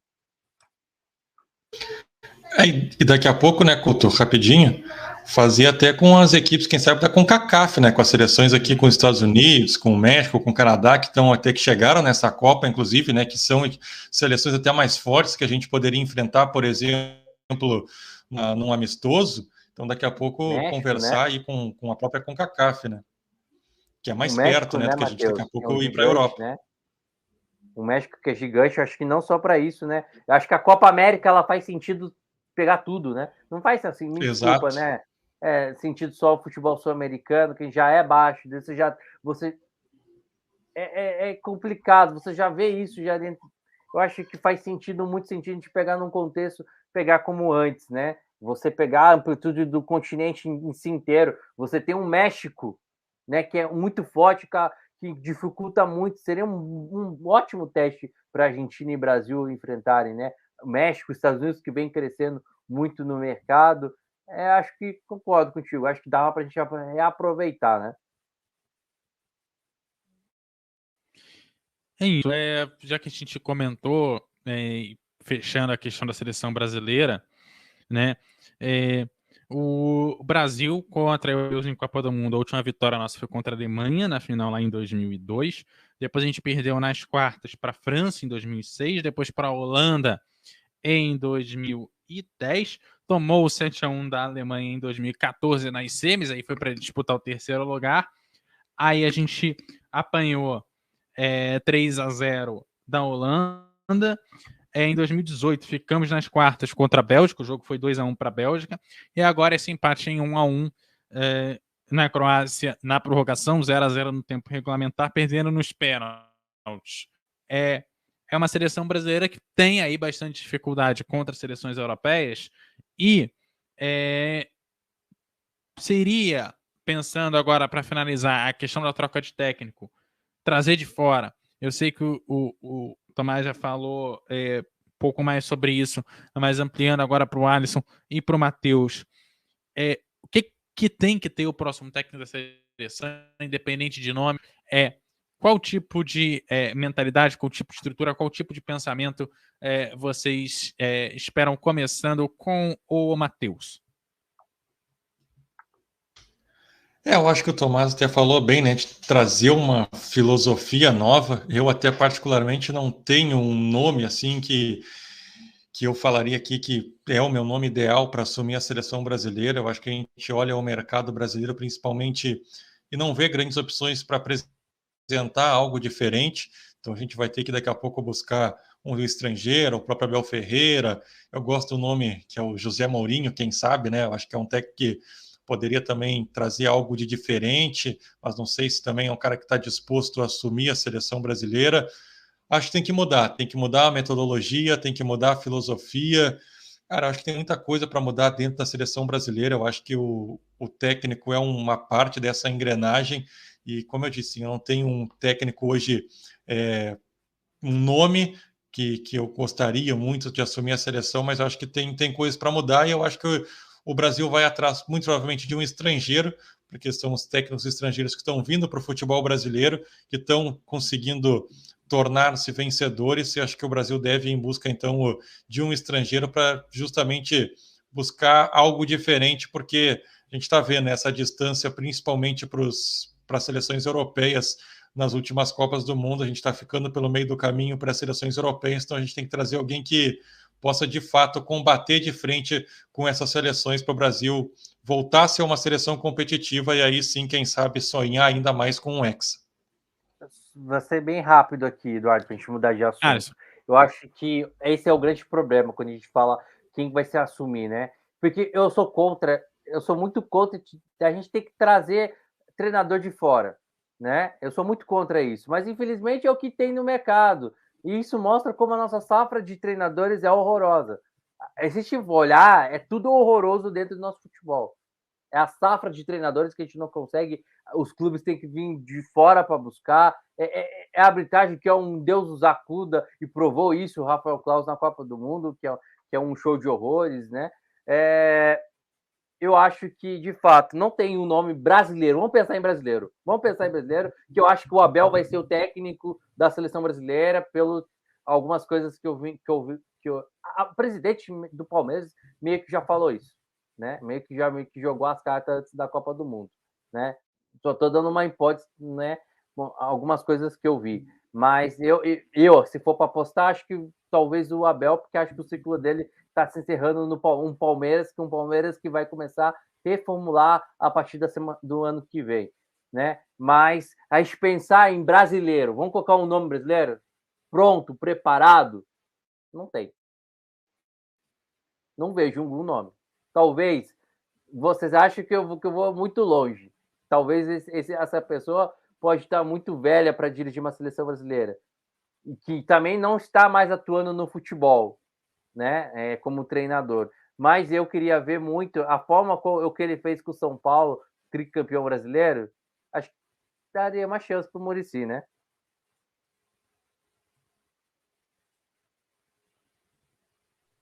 Eu pensei que ele ia falar Vanderlei. Saudade do Muricy. Não, isso jamais. Batendo. Já foi, então. Já foi. Mas se vai trazer o Vanderlei, a gente traz de volta o Parreira também. Trazer o Zagallo, que eu Olha, lembrando que a gente está aqui sempre apoiado pela Pinnacle, a casa de apostas oficial da Melhor do Futebol. Aproveite as melhores cotações do mercado e aposte sem ser limitado. Que você deposite e aproveite a melhor experiência em apostas. O link para realizar o cadastro está aí na nossa bio, quanto no Instagram, quanto aqui na Twitch, Facebook também. Não perca tempo, dê o seu palpite na Pinnacle, cadastre já o ladinho, ó. Aqui do lado, lá do outro lado, passa pelo lado, isso aí vai estar lá o QR Code, você se cadastra lá e bola para frente e faça a sua fazenda. Tem jogo amanhã, tem as semifinais, tem a final ainda da Copa do Mundo, o Brasil tá fora, mas dá tempo ainda de você apostar na Pinnacle ainda nessa Copa do Mundo.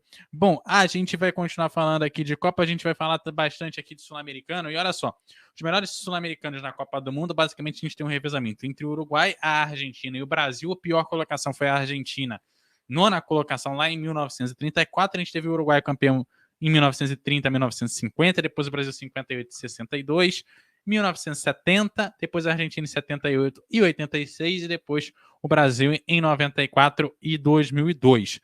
Depois de 2006, basicamente o Uruguai ficou na quarta colocação em 2010, a Argentina foi vice em 2014, o Uruguai ficou na quinta colocação em 2018 e em 2022 com o Brasil.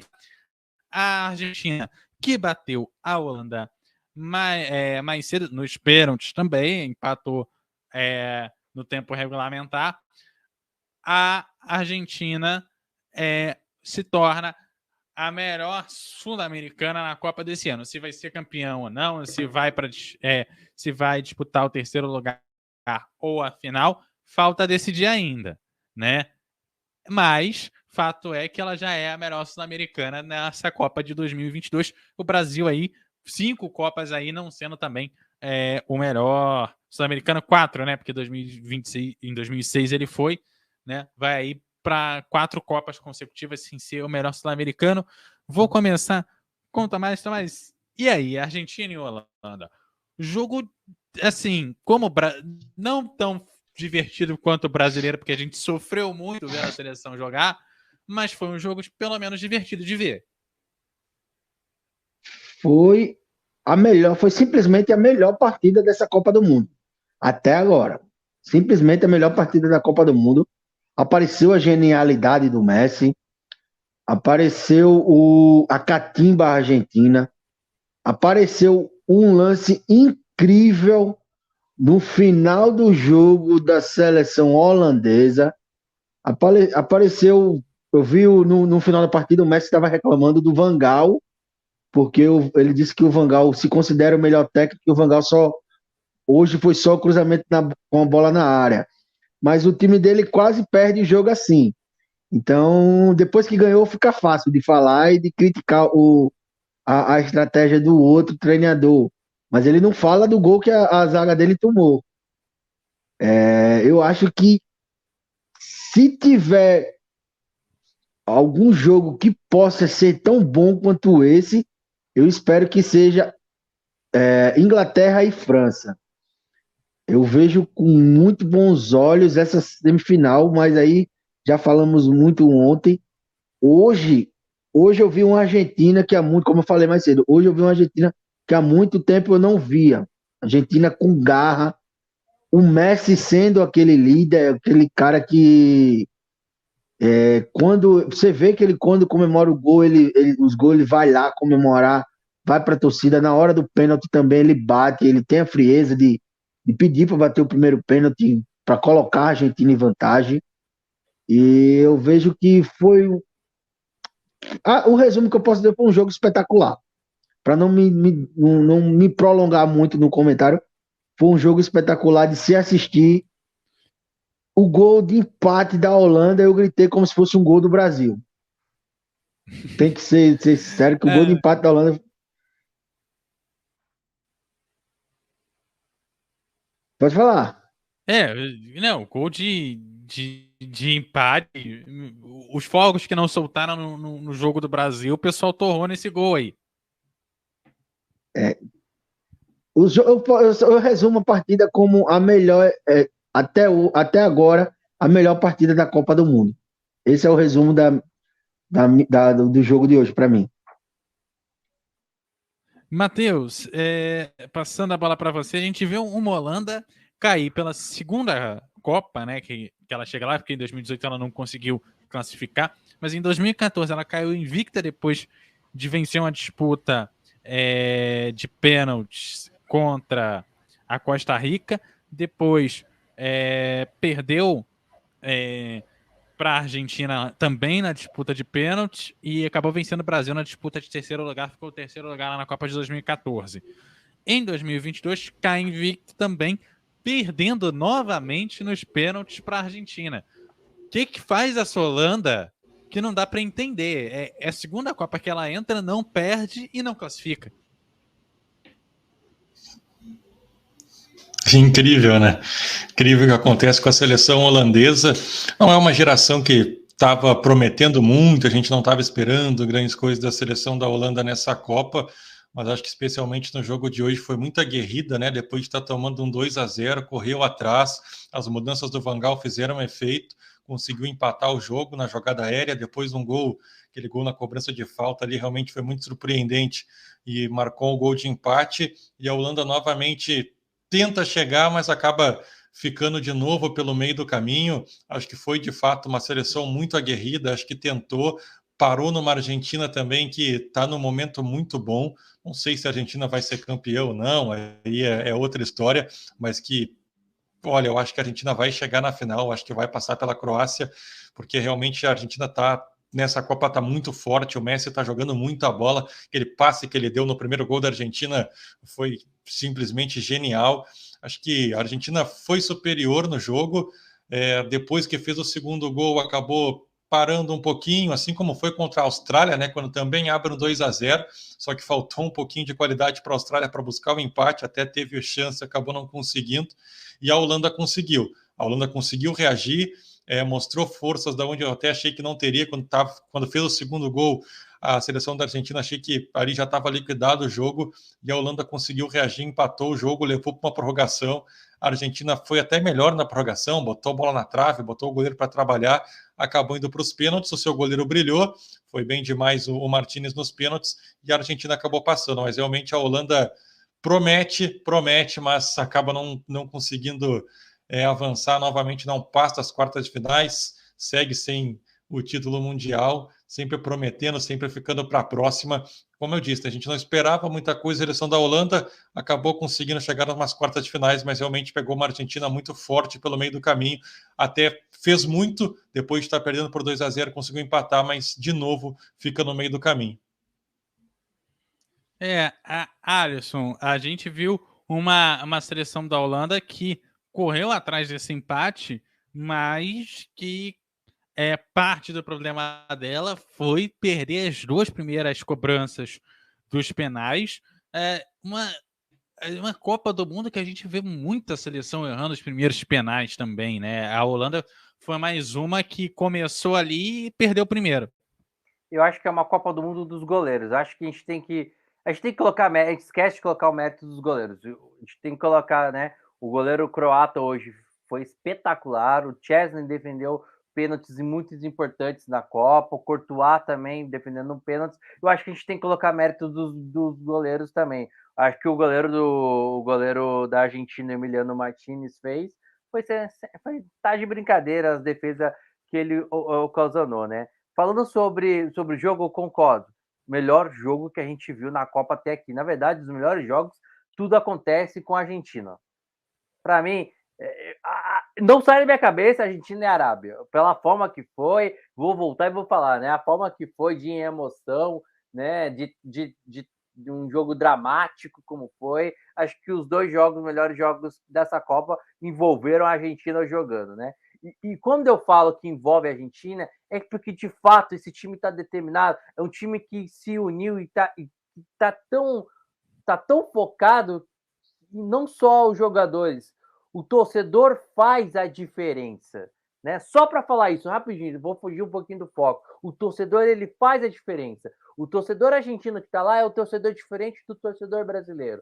O torcedor brasileiro que está lá é boa parte que mora na Europa, que mora ali perto, alguns que vêm de fato do Brasil, mas a boa parte que já mora no continente europeu e vai para lá e tem uma mentalidade diferente, já pega uma mentalidade de um torcedor de estádio, torcedor europeu, é diferente do torcedor argentino. Você vê torcedor argentino de praticamente quase os 25 mil torcedores argentinos que estão acompanhando o estádio, se você for procurar e pegar toda o histórico, são torcedores que jogam, são torcedores que veio da Argentina, Buenos Aires, de La Plata, de Rosário, né, de Santa Fé, são torcedores apaixonados por futebol e que faz e comove dentro do estádio e comove essa seleção a fazer o que está fazendo até aqui nessa Copa do Mundo. A Holanda, falando agora do jogo, a Holanda, eu acho que ela viveu de altos e baixos.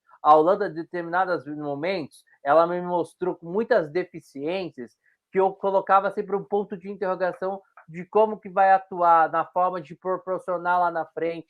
Eu vi muito a Holanda, determinadas vezes, aquele jogo quando ela foi eliminada contra a Eslováquia, né, na última Euro, né? Mas a Holanda, ela mesmo, ao mesmo tempo, ela tem um técnico gigantesco que sabe ler a leitura do jogo. Que homem é esse Van Gaal, né?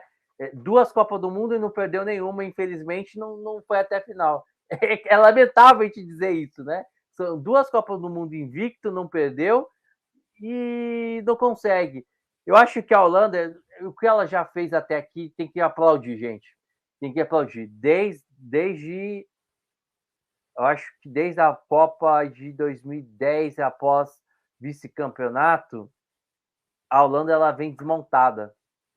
Ela já trocou mais de 16 técnicos.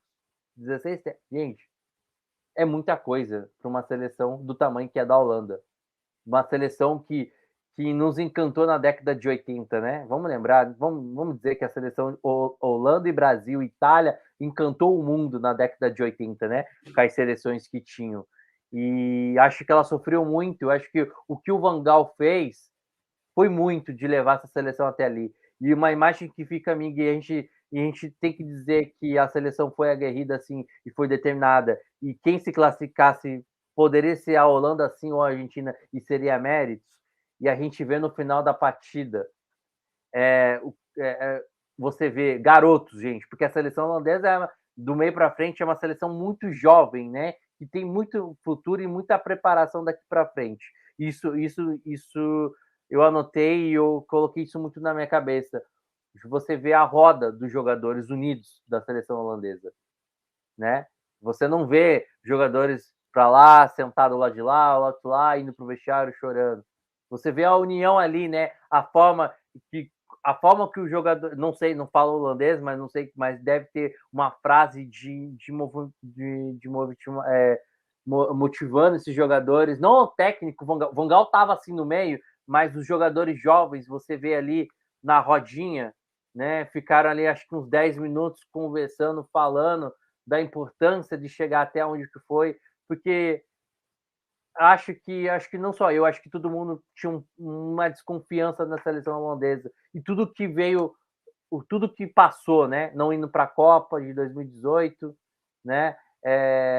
Muito técnico mudando, uma seleção que como seria após Robin, Snyder, né? Van Persie, que arrebentou com aquele golaço contra a Espanha, que nunca vou esquecer daquele golaço de peixinho de cabeça, né? Fazendo contra a Espanha lá em Salvador. Como seria essa seleção, né? Então é uma seleção que a gente tem que aplaudir, né? Uma seleção que no jogo viveu de altos e baixos. Claro que a Argentina foi muito à parte, né? O que esse cara chamado Lionel Messi, se não ganhar a Copa do... Eu acho que vai ser o craque da Copa, eu acho que vai ganhar o título de melhor jogador do mundo agora em janeiro. Porque o que o cara tá fazendo, gente, até antes da partida eu coloquei o Mbappé, mas o que o cara faz é brincadeira. É um monstro esse cara, né? Chamado Lionel Messi, né? É um monstro. Os números mostram, não só o número, o que ele faz, a facilidade e o que ele fez hoje tá de brincadeira. É um deboche pro futebol, esse cara. Mas acho que a Holanda, sim, a gente tem que elogiar muito essa Holanda. Acho que é uma Holanda se preparando para a próxima Euro, se preparando para a próxima Copa do Mundo. Essa geração que está vindo é muito boa. Vamos ver, né? Porque o Van Gaal não vai estar mais. Acho que agora, não sei se vai virar o ano, né? O Coman vai entrar agora, né? Se eu estou equivocado, na seleção holandesa. Volta. Não sei como que vai ser. Tenho medo, porque eu não gosto já vou dizendo que eu não gosto da forma que ele trabalha. Mas vamos ver como vai ser essa nova geração. E acho que a gente tem que dar parabéns pela seleção holandesa, pela forma, a entrega que teve, né? Não desistiu, correu atrás dos 2 gols. Pênalti, infelizmente, a gente tem que pensar duas coisas. Para mim, é sorte, de fato, é sorte sim, mas acho que vai muito mental da hora do momento, né? E a prorrogação foi toda da Argentina, então eu acho que isso conta muito na cobrança das penalidades. Tomás, resumindo o jogo, mesmo que a Argentina tenha passado, acho que moralmente a gente não teve nenhum derrotado nesse jogo Argentina e Holanda, né? As duas seleções, a Holanda, pelo que apresentou, merecia uma vaga de honra ao mérito na próxima fase. Seria muito. Seria. Quem passasse não seria injusto. Tanto que a Argentina passou, não foi injusto. Segue uma seleção que é.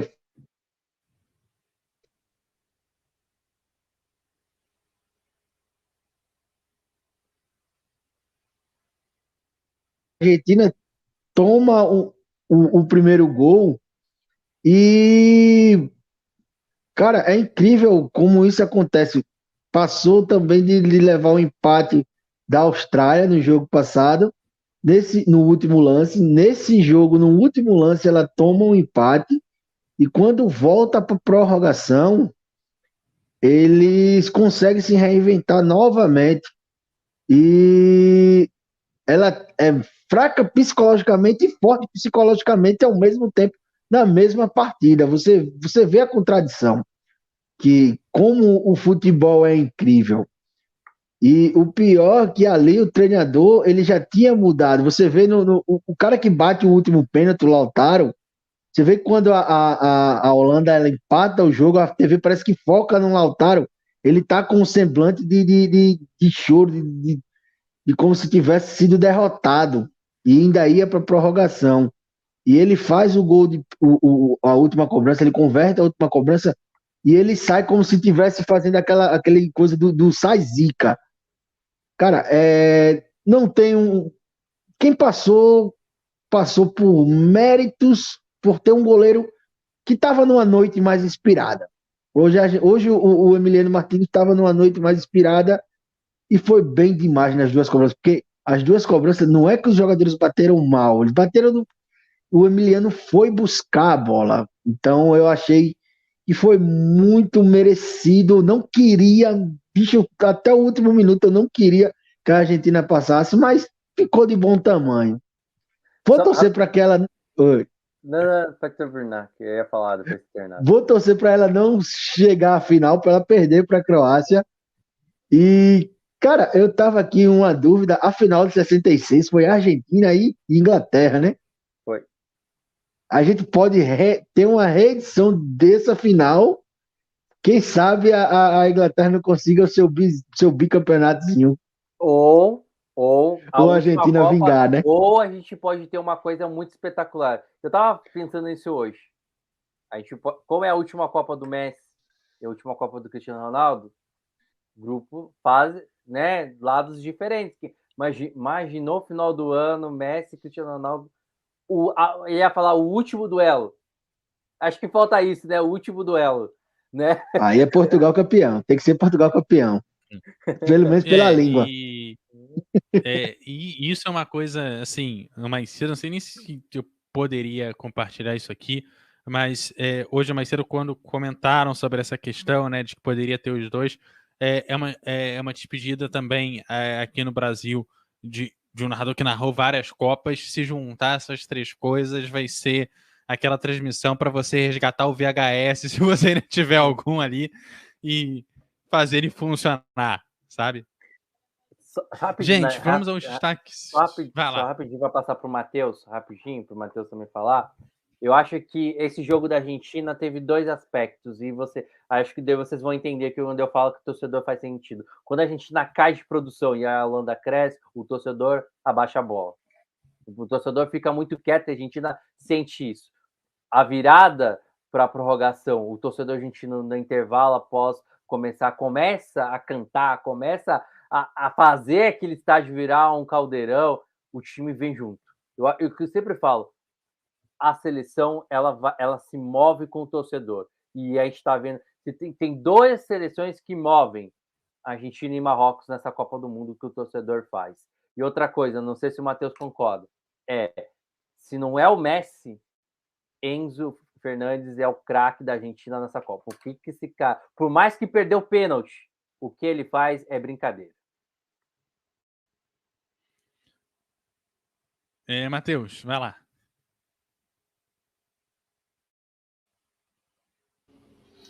Só para complementar, concordo com o Alisson. Enzo Fernandes é o cara que entrou e deu um equilíbrio muito grande para esse meio campo, né, da Argentina.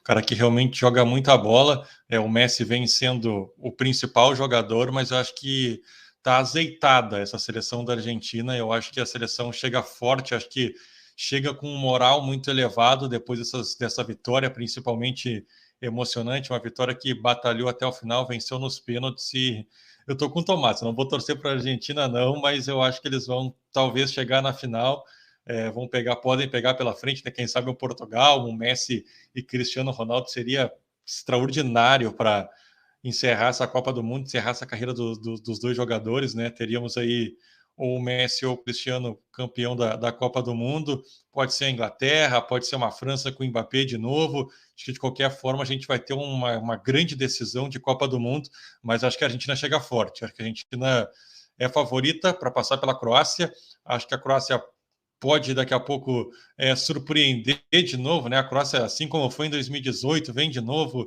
né? Se conseguindo levar jogos para prorrogação, passando nos pênaltis, daqui a pouco faz esse jogo amarrado contra a Argentina de novo, leva para prorrogação, leva para pênaltis. É um time chato de se enfrentar, mas realmente a Argentina tem crescido muito com esse apoio da torcida. Vai ser um pouquinho difícil segurar o Lionel Messi, que o homem realmente está voando, e essa Argentina tem tudo para chegar hoje na Copa. Já chegou, né? Já chegou na semifinal. Eu acho que deve chegar na final. É isso. Vou começar com os destaques finais. Na abertura eu comecei com o Matheus, então eu terminei com o Matheus, vou começar agora com o Matheus, então, os destaques finais. Matheus, seu boa noite, seu destaque final, essa noite, sexta-feira, dia sofrido para os brasileiros, mas dia interessante com um bom jogo logo na sequência, assim. Se a gente precisava lavar a alma com futebol, esse Argentina e Holanda deu para dar uma pequena lavada. Não lavou tudo, mas já ajudou. Primeiramente, obrigado, Couto, valeu, Alisson, Tomás, mais um programa aqui na MF. Um dia não tão muito bom para a gente, né? Com a eliminação do Brasil, com essa classificação da Argentina, mas com esse jogaço, né? Que foi Argentina e Holanda. Apesar do Brasil ter sido eliminado, a gente segue acompanhando, né? A Copa do Mundo até o próximo final de semana, quando teremos aí a decisão. Amanhã tem os 2 jogos restantes dessas quartas de finais, meio de semana com a semifinal, então, e aí no próximo final de semana a grande decisão da Copa do Mundo. Uma pena que o Brasil ficou pelo meio do caminho novamente, mas acho que é a vida que segue, acho que tem muito ainda tem muito realmente que essa seleção brasileira, que a CBF repensar para o Brasil fazer um ciclo ainda melhor e chegar mais forte para uma próxima Copa do Mundo. Valeu, amigos, até a próxima. Tomás, seu destaque final. Meu destaque final vai para... Infelizmente, a gente não deu para essa vez. Vamos chegar para mais uma Copa. Agora, quem sabe, né? Acho que foi o Felipe, foi o Thiago que estava falando lá no grupo da gente, que a gente vai chegar a 24 anos mais uma vez e uma Copa nos Estados Unidos. Quem sabe não é uma premonição de algo bom, que o Hexa possa vir na Copa de 2026, que vai ser realizada nos Estados Unidos, no Canadá e no México. Primeira vez de uma Copa em que vai ser realizada em 3 países. A primeira que foi realizada em 2, fomos campeões, e agora, quem sabe, a gente não tem mais essa para se apegar e a torcer. Agradeço a você, Eduardo, ao Alisson, ao Matheus, a você, ouvinte da MF. Não se esquece, vai lá no nosso Instagram, no nosso Facebook, nas nossas redes sociais, na Twitch, no Twitter. Segue a gente lá, que a gente está sempre trazendo informações. Amanhã vai ter também a cobertura. Tem o Fanático por Copa às 8 horas. Então fica ligado, que aqui você vai ouvir opiniões só assim, só de primeira. Valeu. Alisson, seu destaque final. A Copa, cada dia que passa, nos ensina, né? Ensina que o povo brasileiro precisa aprender com os erros. E a gente começa, a partir de amanhã, um novo ciclo. Então a gente tem que aprender o que está dando de errado nas últimas Copas do Mundo, que a gente não está acertando. Não só Copa do Mundo. Isso serve uma lição para o nosso futebol dentro do nosso futebol. E que sem um craque, a seleção é difícil de conquistar.